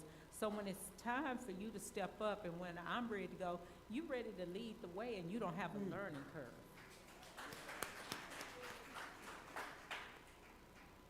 To piggyback off Councilwoman Watkins, I think one of the things that we have to do is start with the students that we have that are coming. One of the things that we heard from the previous panel was the word orientation. When I was chapter president of Huntsville-Madison County Alumni Chapter, we had a member, Mr. Bob Hayden. Mr. Bob Hayden's passion was student orientation. He felt that a lot of alumni pride in the drop-off in it resulted from the lack of proper student orientation and the decrease in that over the years. I think if we get gentlemen like my brother Eddie Davis, right, and the local alumni chapters and partner with them, that way when students come in as freshmen, they already see successful alumni leading their communities, teaching them the history of where this university came from. By the time they get into our seats, that pride is going to be maximized beyond what you would be able to get from anyone who's currently, you know, what you feel you may not have from the current community, right? Another thing that we have to keep in mind is the pride that we do have a lot of times can divert into conflict and division. And that conflict and division sometimes can boil over into unhealthy relationships locally and beyond. But you can't operate in a system where you don't feel that you can have conflict whatsoever, because it's always going to be there. We just have to know where the guardrail should be, right? So let's say, for example, some groups feel that, well, we didn't want to do it this way, or this one didn't want to do it that way. Well, how can we compromise, right? I think if we keep in mind that we have to move forward as a family because nobody walks alone, right? If we keep that in mind and we go after the students that are yet to come, then I think that would heal those wounds and keep those connections intact in the future. Well, now you said a lot, and I wish we could unpackage that. I could really, you know, kind of recapture some specifics. You know, I see Dr. Bernice Richardson back there. That's one of the things that I had to really try to work with her to bridge the older alums with what the younger alums and the students want from a historical but also future perspective. You know, what do we do from a tangible and capital perspective? Why don't you opine on that, SGA President? Yes, great responses, and I agree with everything the other panelists have said. But just to touch on the student perspective, just recently at the career fair, I met some younger alumni of the university from class of 2014 and 2018.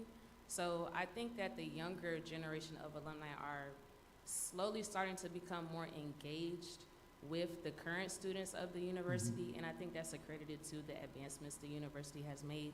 As we've grown a lot, even from my freshman year, it's a tremendous difference night and day. So I think to answer the question about how we can encourage current students to stay connected for a lifetime, I think it starts with the environment that we create for them as they're attending Alabama A&M.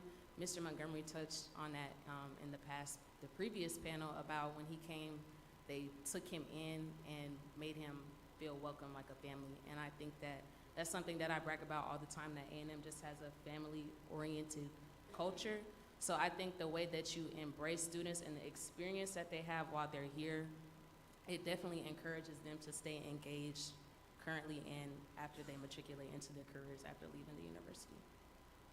And that's very important. We have 10,000 alums or so in Madison County.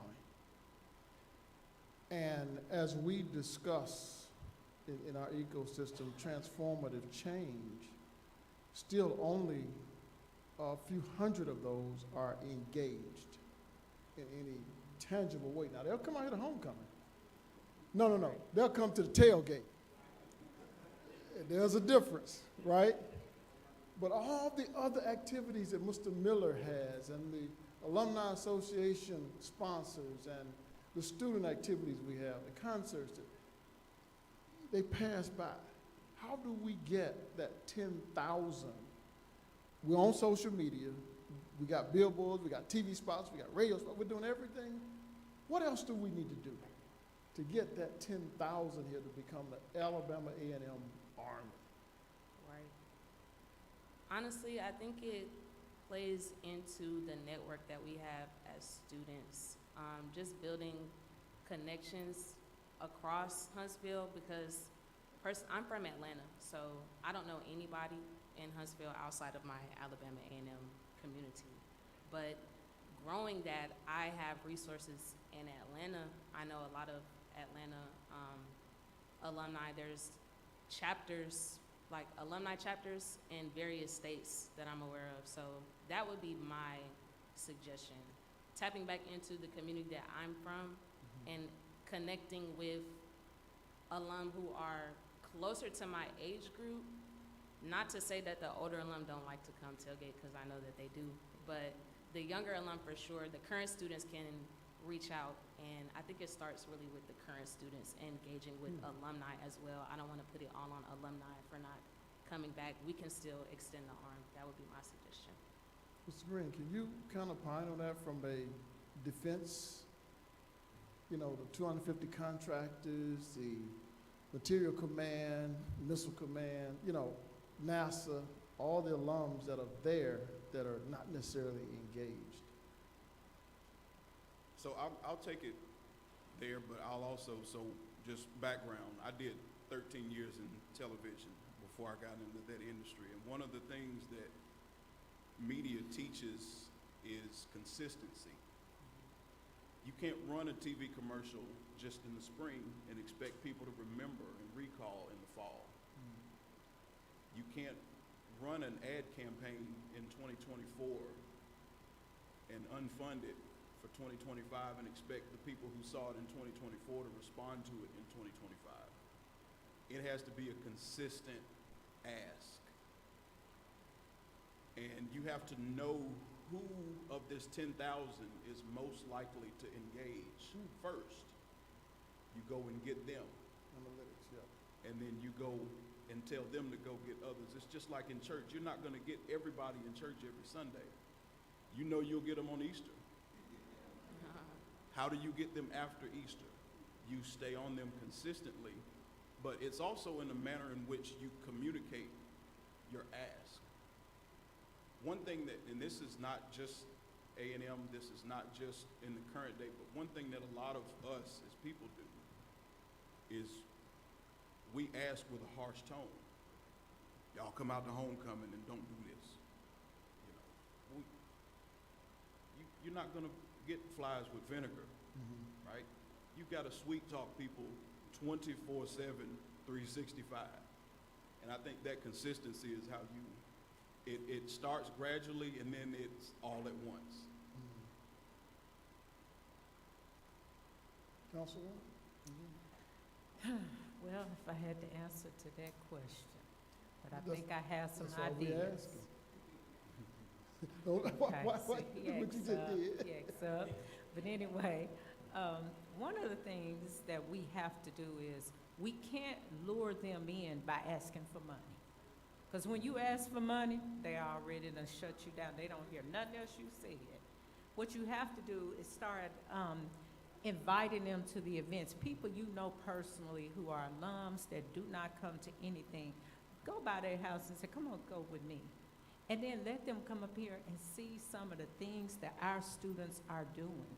Let them understand what the investment is. A lot of times they won't know what is going to be their return. Show them their return that's already there. And the biggest thing that we have to make our alumni remember is William Hooper Council, Dr. William Hooper Council. This university is ours. This is something that was started by him that has grown because of alumni, because of the commitment. And the biggest thing we can take away from this today is if the current administration in DC don't scare you about your university, I don't know what's gonna wake you up. This is our university. We have to invest in our university, and we have to get our alumni to understand why we're investing in our university. And I'll just say, start the conversation off by inviting them to events. And don't talk about the money, get them in, showcase our great students, and when you get through showcasing them, so now see why you need to give a donation. Well, let's dovetail into something that we asked the last in a different way, the last panel in a different way.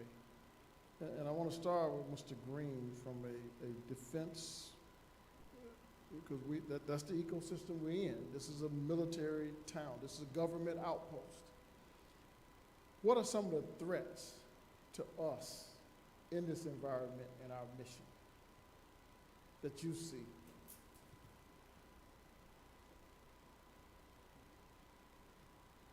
So Washington is a threat, but Montgomery is a bigger threat, right?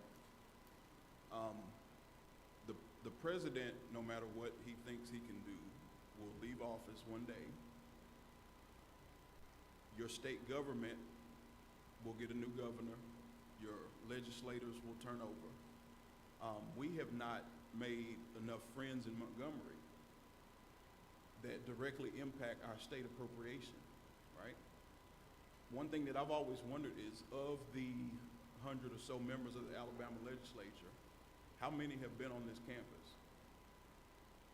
These are the people that write the bills that fund our state appropriation, right?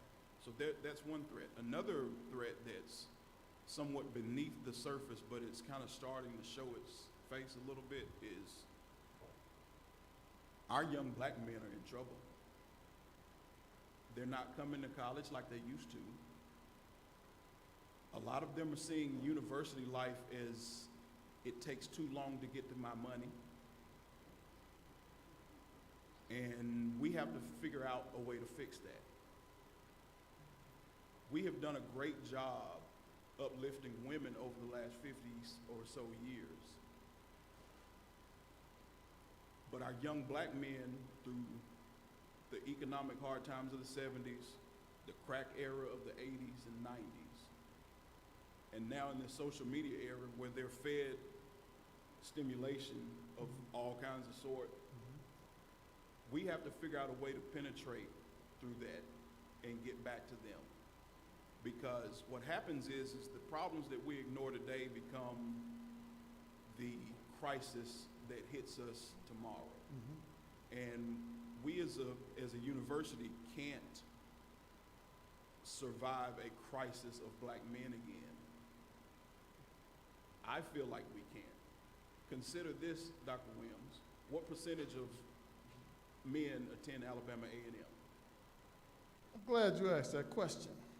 We just happen to fluctuate between 42 and 46%, unlike most black colleges. So they say we're 3-4 to 1. Now we're like 1.2 or 3 to 1, right?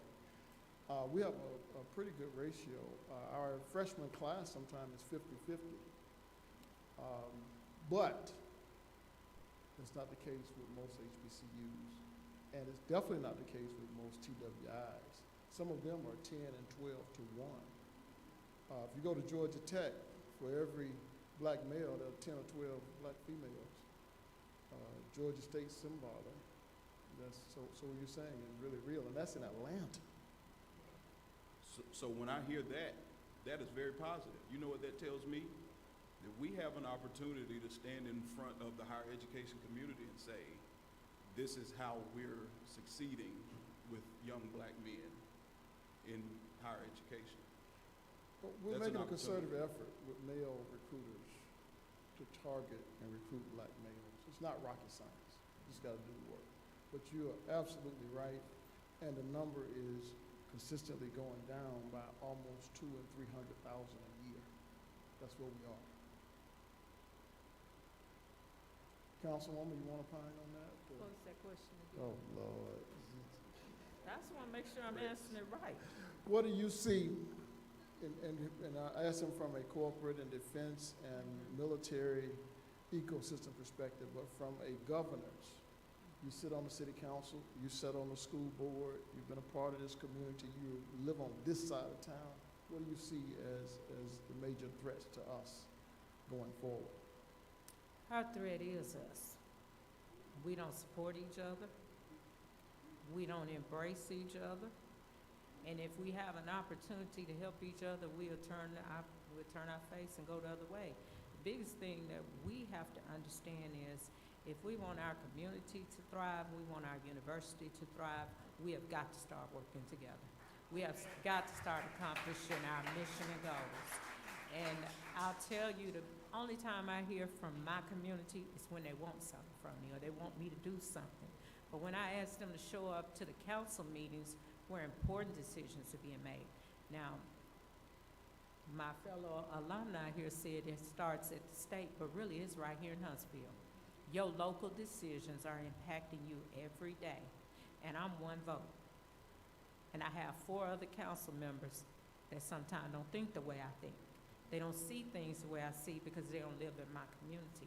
So I would say the biggest thing that we could do is we have got to start embracing one another, supporting one another, and somebody comes to you and they have an idea or they want to do something that's beneficial for them, don't discount it.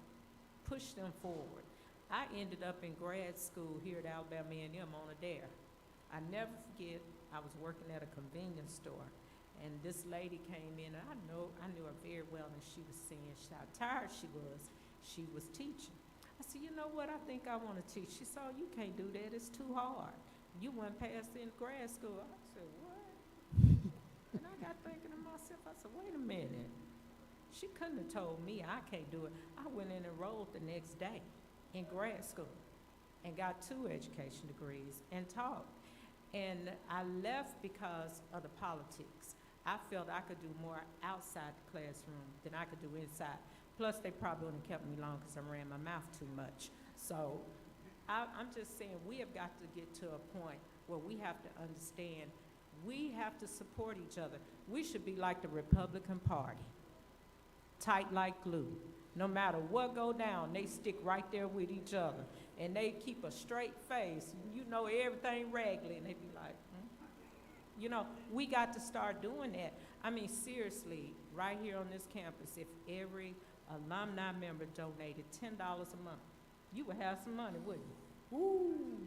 You could forego that lunch once a month and donate it to Alabama A&M, but that's the problem I see.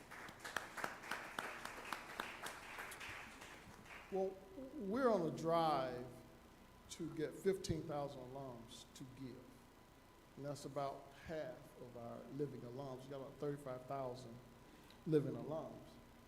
But the question oftentimes comes, what is A&M doing as a land-grant institution for the community? Well, we can talk about what we're doing in extension and research and instruction and service and the like, but from a community, corporate, and student perspective, what do we need to do better in and for this community? Anybody? So one of the things, and you probably know a little bit more about this than I do from a number standpoint, but Northwest Huntsville has areas that are food deserts. Our neighbors across town at Oakwood University started their own farmers market. Why can't we? This area is becoming a high traffic area with growth north of us in the county and with the expansion of the Parkway. A farmer's market right off of Winchester and the Parkway would make a lot of money, I think. That's one solution. You know, my job is to listen. I don't want to tell you that we feed more people free than what they sell over at Oakwood. Just to let you know, we got 10 acres down there. We've got one of the most effective government relations arm of any black college now. We just planted our flag in Montgomery. We've got an office that I encourage you to go and see. We've created our own office and put our image and brand there right by the new state capitol. You know, God works in mysterious ways. We got lucky, but we took advantage of something that was offered to us. So if you get a chance, go take a look. And our appropriations are up exponentially. I don't want to get into that because it's not what we're doing here. But what you're saying is right, and that is the roadmap that we're following. But we don't want to sell food. We're just going to give it away. Now, Food Desert is right. So we have some communications with some potential food outlets. And to let you know, we'll be opening urgent care down the street in our plaza shortly, and because we're a healthcare desert as well. But we also have employed a doctor and nurse practitioners in our health and wellness center that will also help to serve the community. Now, we can't do everything at the university, but we're going to do our part. But we got to have you to tell them, and not just me talking, because if it's me talking, it just, you know, it's a conversation. But when you tell them, it kind of resonates. Well, one of the things that I do, and I don't know why I have on a yellow suit today. I don't know why. But everywhere I go, when I'm not at work, I got on an Alabama A&M sweatshirt, T-shirt. I'm maroon all the way down to my shoes. My grandkids told me don't buy no more shoes. But I always tell the good news story about Alabama A&M, no matter where I go. And if somebody says something negative, I always have a positive to counter it. Someone would say, well, you know, I had to stand in line this long. I said, well, your degree gave you the job you have, right? So you making the money. But you got to always turn that negative into a positive, and always sell this university. Don't sell it short. Can I piggyback on the two comments? I would say engaging in the community as far as Black-owned businesses that are in Huntsville. Maybe doing some more collaboration with those businesses, not just the typical collaborations that the university normally has. And something that stands out to the students is when you go in the store and you see like they have the different school, university para hanging up on the walls. If we could get more of those in like the local Black businesses as well, because those get support from other ethnicities in the community as well. It's very important. We were hit with financing and how we could finance our own entertainment zone up here. So, you know, because we leave this side of town and go to other people's entertainment zone. Right. So we've started our own entrepreneurship center, but it was funded partially by one of our own alums who's over Innovate Alabama, Cynthia Crutchfield. And so those kind of connections with our own people help us. But that entrepreneurship innovation center will be opening shortly down in the plaza. Everybody need to go see it. So great, great recommendation. Now, we're having a little explosion here. We'll have somewhere neighborhood about 8,000 students in the fall. But how do we continue to move to become the school of choice? I go to the AKA's debutante ball 15 years ago when I came here. All the debutantes would go by and nobody would say A&M. Now we got 12, 15 that say they're coming to A&M. I was supposed to be at the cyber school graduation today. We even outpace Alabama in the number of graduates that are coming here from the cyber school. We've got 9 of their graduates that chose Alabama A&M. Now, 16 chose UAH, but they're my target. And, you know, several more chose Auburn because they were offered lucrative scholarships. But for 9 of those students, when 2 years ago was 0, to choose A&M, what can we do to help that kind of momentum to keep going? I think being strategic in the locations that we recruit in, knowing the demographics of who we're trying to attract student-wise, and then it also plays into the representation of the university. And I think this year we've done a great job on social media, and that's something that the younger generation definitely caters towards, especially Instagram. So I think just being aware of our presence, both academically and on social media, is how we maintain being the top choice along with athletics that was mentioned on the previous panel. She always got to take a dig, right? Mr. Green? To her point about the social media part, we've done a great job upgrading our branding. A lot of things start with your branding and your presentation, right? The other thing that kind of goes along with that is we have to figure out what the high schoolers respond to. And a lot of times I think we go and we present ourselves in a way that looks good to us, and maybe it looks good to them. I think once we kind of bridge that gap, we'll do a lot better. And Magic Johnson is one of my favorite athletes, but he's also one of my favorite business people. And he has this line where he says, know your customer and over-deliver, right? So one of the differences with a lot of students at some other universities, and maybe even here, it was like this with some of my classmates. They didn't want to leave when it was graduation time. They got their graduation packet and stuff, and they said, man, I gotta go get a job. I gotta leave my friends, right? That's because the university, in whatever way, it over-delivered. You know, when I was here on my first tour duty, right, when the Greeks would have probate shows, you have people hanging out here from Prentice Hall, on top of the roof, right? You know, it was the student vibe. It felt like it was a student grand university, like this was our home, right? So when it was time to go, when you all handed us packets across the stage and said, okay, get out of here, we didn't want to leave, right?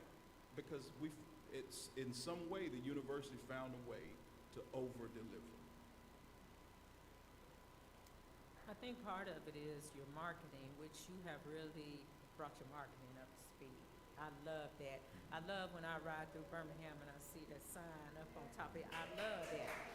And I love when it says, you know, I saw the other day Alabama State trying to mimic us because they got a little billboard close by. You got to hurry up and buy that billboard too and get them out the way. But here's the thing. Well, I can't say anything because we started it. Well, but you started, you got to finish it. But I will say this. One of the things, I talk to my grandsons, they're teenagers. The youngest one is graduating in a couple of weeks. And I've been selling A&M, and they've been wearing A&M ever since they was babies. And he said, I'm going to Alabama State. So I said, well, it's going to be some division in the family. I'm finna subtract you out because I'm not sending one dime over to Alabama State. And I said, why do you want to go to Alabama State? But he really wants to go to Alabama. And I said, no, not the time. But it's a hype thing with them. These young people are all about hype. So when you're putting out those videos and you're putting out social media, especially TikTok, if you keep TikTok rolling, it attracts them. Like I showed him you at the, you know, the homecoming when you were doing your At the 1, art 2. show. And when I showed him that, he was like, oh, he cool for real. I said, yes. But I think you have to pull them in with the hype, but you got to keep the hype going. Why is A&M the hottest popping historically black institution running? You got to tell them why. You got to get them excited about coming to Alabama A&M. It's like when I get up on this campus during homecoming, I'm about to lose my mind. And my grandkids looking at me like, what is wrong with you? I'm like, I'm finna see some of my old friends. I'm finna have a good time. And they was like, you love this place. I do. And that's where we got to get them. We got to get them hype about loving Alabama A&M, loving the culture, loving the fact that you had a former slave start this institution. And I think if you get them here on the hype, you can keep them.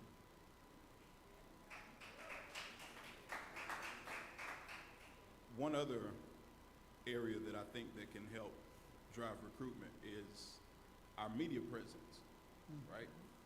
Local media, not just in Huntsville, but in Birmingham, Atlanta, Chattanooga, Tennessee, Nashville, Memphis. We have to find a way to get into these newsrooms.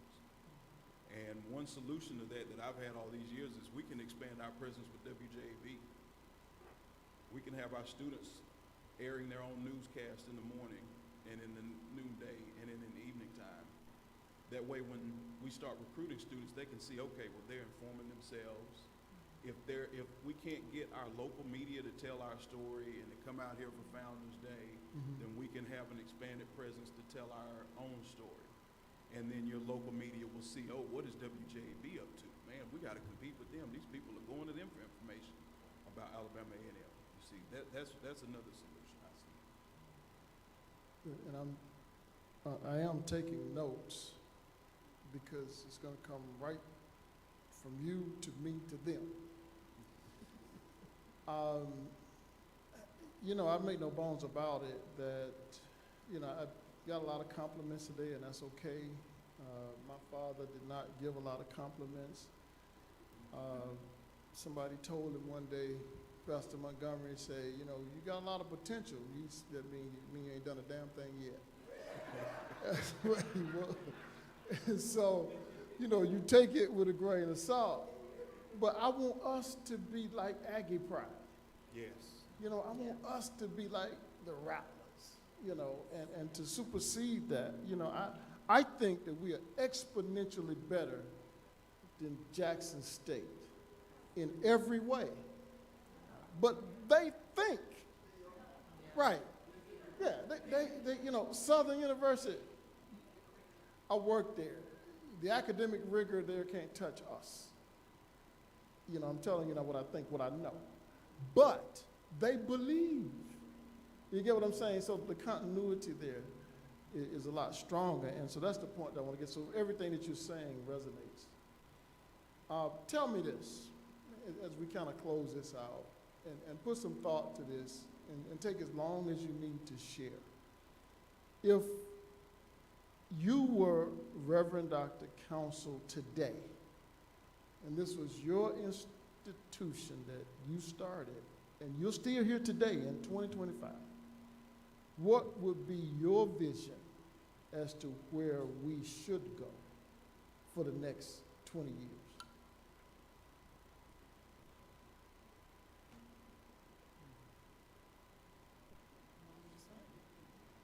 Now, I don't want to hog the space now, so, But to start us off, yeah. So,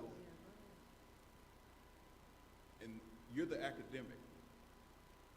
I'm going to approach this from everything but academics, right? From where we are today, I see an opportunity for us to take our students and groom them to lead, not just from whatever vocations that they're training academically, but say, for example, you're SGA president, am I right? Correct. Do you have aspirations to serve in any other government type of entity as a leader 10, 20, 30 years from now? I did at some point in my time here at A&M. I did, but as of right now, I do not.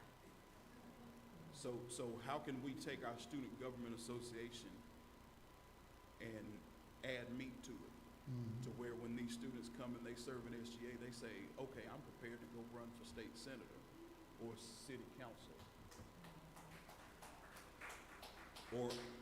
Or I'm a business major and I'm on SGA. How can I get into a corporate office, right? Those are the things that I can see from where we stand now to where we can get in the future, is training our students to be not so much workers or producers, but leaders and transformers, right?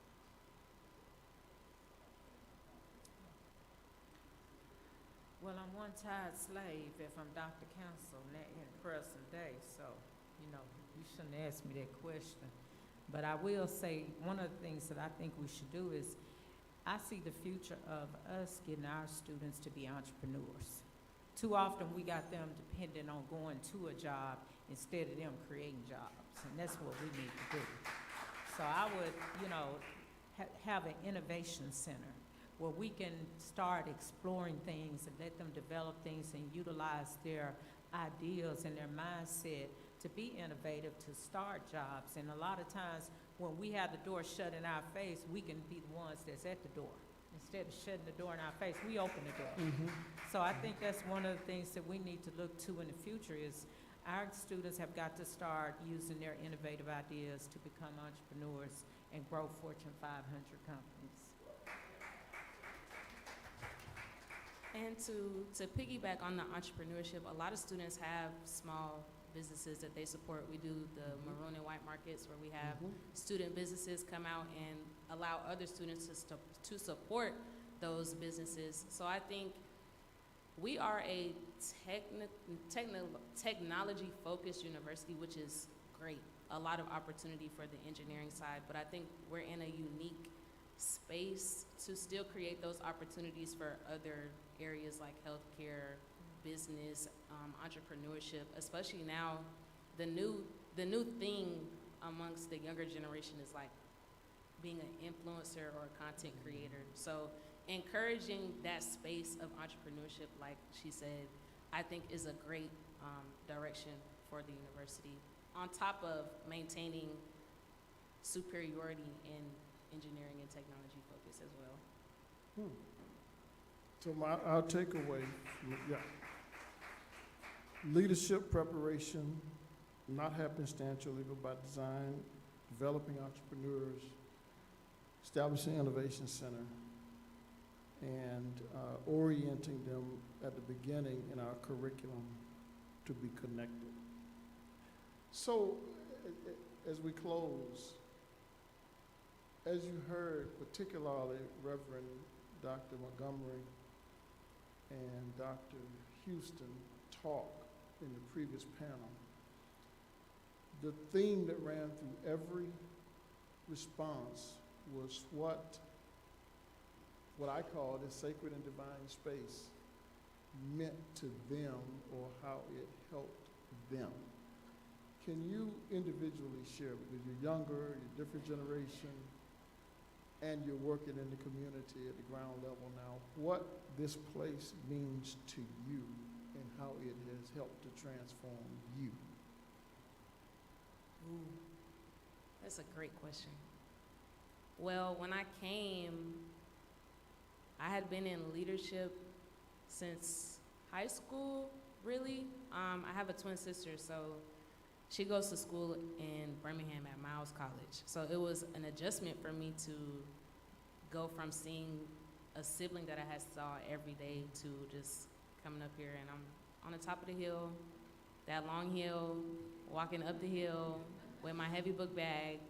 It was definitely an adjustment at first, but A&M is really family oriented, and I could say that it has pushed me to different levels in maturity, being around people that are coming from different demographics, being from a different part of Atlanta. I'm meeting a lot of people from Chicago, St. Louis, Montgomery, or the Gump, is what they like to say.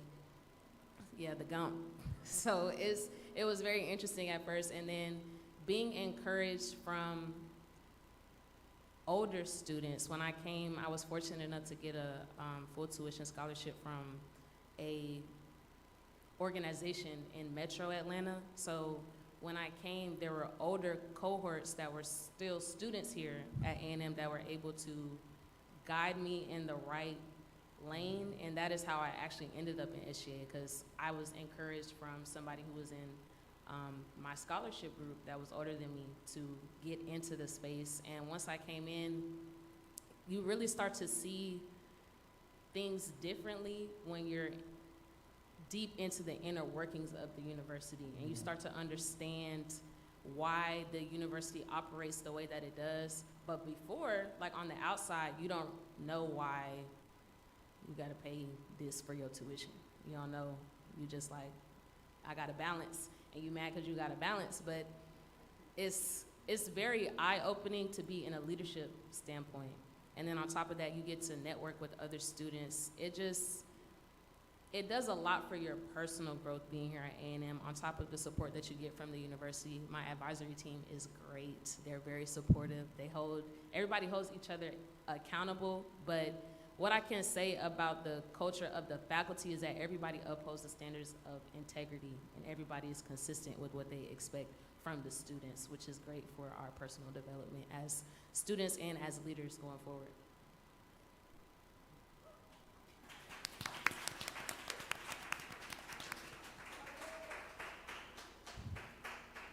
So I have a unique experience with A&M. I grew up here in Huntsville, 5 miles away in northwest Huntsville, over behind Rolling Hills Elementary School, right? I attended Johnson High School for 3 years after being in private school through 9th grade. I completed 3 years of high school in 4. So when I came here to A&M the first go around, I was not ready to sit and learn for 4 years, right? Because I was academically burned out. So I was blessed with a job opportunity here locally at a TV station, and I worked in television for 13 years, and I came back 6 years later as a non-traditional student. And one of the, we have quite a few non-traditional students, people of working age, 30, 40 years old, wrapping up their bachelor's degrees, right? So when I finished in May, it was 10 years to the day, it was May 1st, 2015. I had already been in the workforce and had kind of run down the gauntlet a little bit professionally. So I kind of had an idea of what professional life would be like. But having to work full-time and finish up a bachelor's degree full-time in a structure that is not necessarily 100% catered to a 40-hour plus a week working professional, that I think gave me some body armor that the average four-year student doesn't have. And some days I look back at some of the hard times that I had up here. And I look at people like Dr. T, who grabbed me by the hand and said, I'm not gonna let you slip out of here. See, that means a lot to me. That's why I'm here today.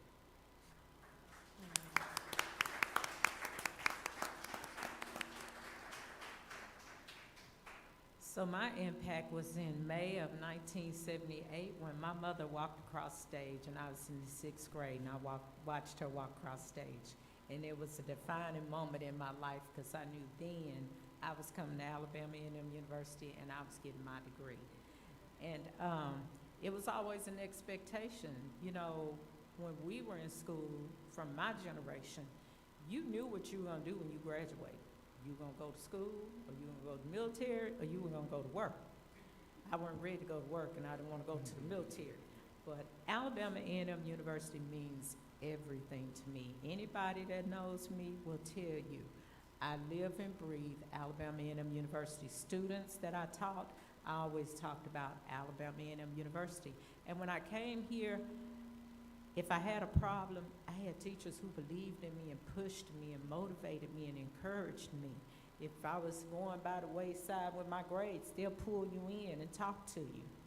Do you know that you up here at this school, your mama sent you up here to get an education? You know, we had those kind of teachers.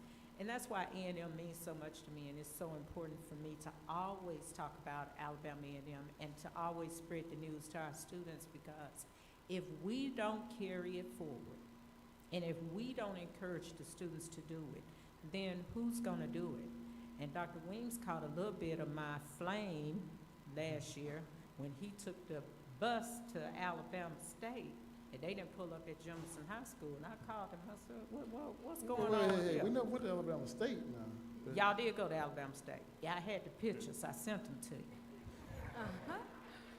You didn't go to Alabama State, but you went to Montgomery. It was yes, close yes, enough. yes, that's right. It was right by Alabama State, because y'all had it in the background. And I sent him the pictures. I tell him, I said, hey, wait a minute, what's going on here? You better pull up at Jefferson and leave. That's not what you said. I said it kind of like that. But anyway, I got my point across that you got to come in your backyard before you go to anybody else's backyard. And he was very gracious about it. And they come now, and they went and awarded about 15 scholarships to Jefferson last month. Yeah, so that's how much I love Alabama A&M, that I go to war for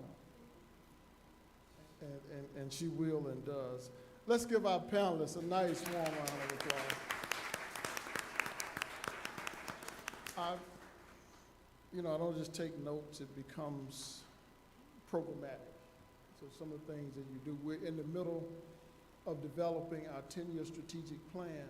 So this is part of us doing our environmental scanning. And our 10-year strategic plan will run through 2035. We're also engaging in a master plan that will probably be 20 years as to where we'll look to go from a capital perspective. And so some of the things that you said will become flesh as we go into our planning mode in our planning retreats. But I'm very, very encouraged by these conversations, and we want to expand them. Now, we do owe you a conversation on Reverend Dr. Council that Mr. Davis and I have been talking about for a few years, since you really don't know him, really, because you haven't read, you haven't researched, but we're gonna have a conversation to get into some of the nuances, good, bad, and different, and let you know the human being, not just a name and a picture, but the human being that created what we have today. And I think it would be instrumental if we do that in increments. And so he and I will set up some type, we'll do it around Founders Day, either during the convocation or do a series of seminars. But thank you so much. Give our first set of panelists another warm round of applause. And give yourself a hand clap for just being here and listening to this. And I don't have any closing comments, but please give Dr. Davis and Dr. Teague a round of applause for putting this together. And we're so grateful for them. I did not know that Dr. Davis was an alum. And I won't make the mistake that I made. Where's Jeanette Jones? She still here? Good, because I was up at commencement a few years ago, and I was saying some things and introducing her, and I said that she was an 1875 alum. And all the AKs in town got mad at me. No, sir. So, but I know that, and that was good information for me to know. But thank you all for coming. God bless you all.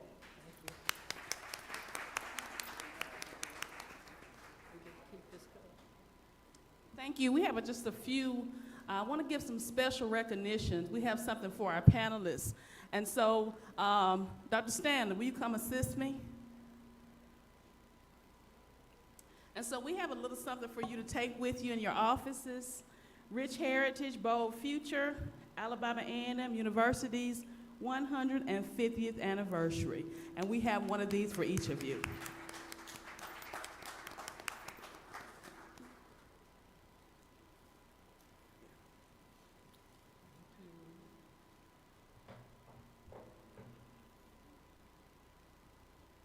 They say that.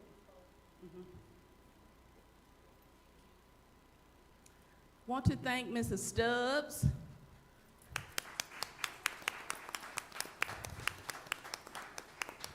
And I want to thank my amazing team. I could not have done this without them.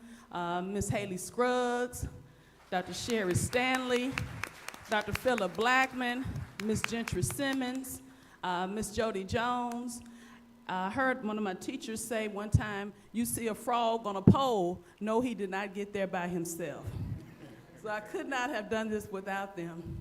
And I also want to definitely acknowledge my mother, class of 1974. I would not be here if she had not come out the cotton fields and come to Alabama A&M University. So again, thank you all for coming. And again, this is Founders Week. We want to celebrate our rich heritage and our bold future. Thank you.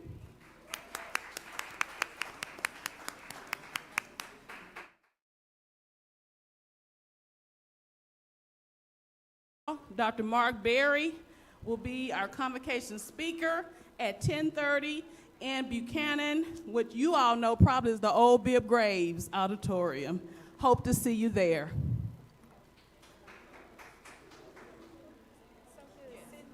We would like photos with the panelists if we can get those. And Dr. Wims.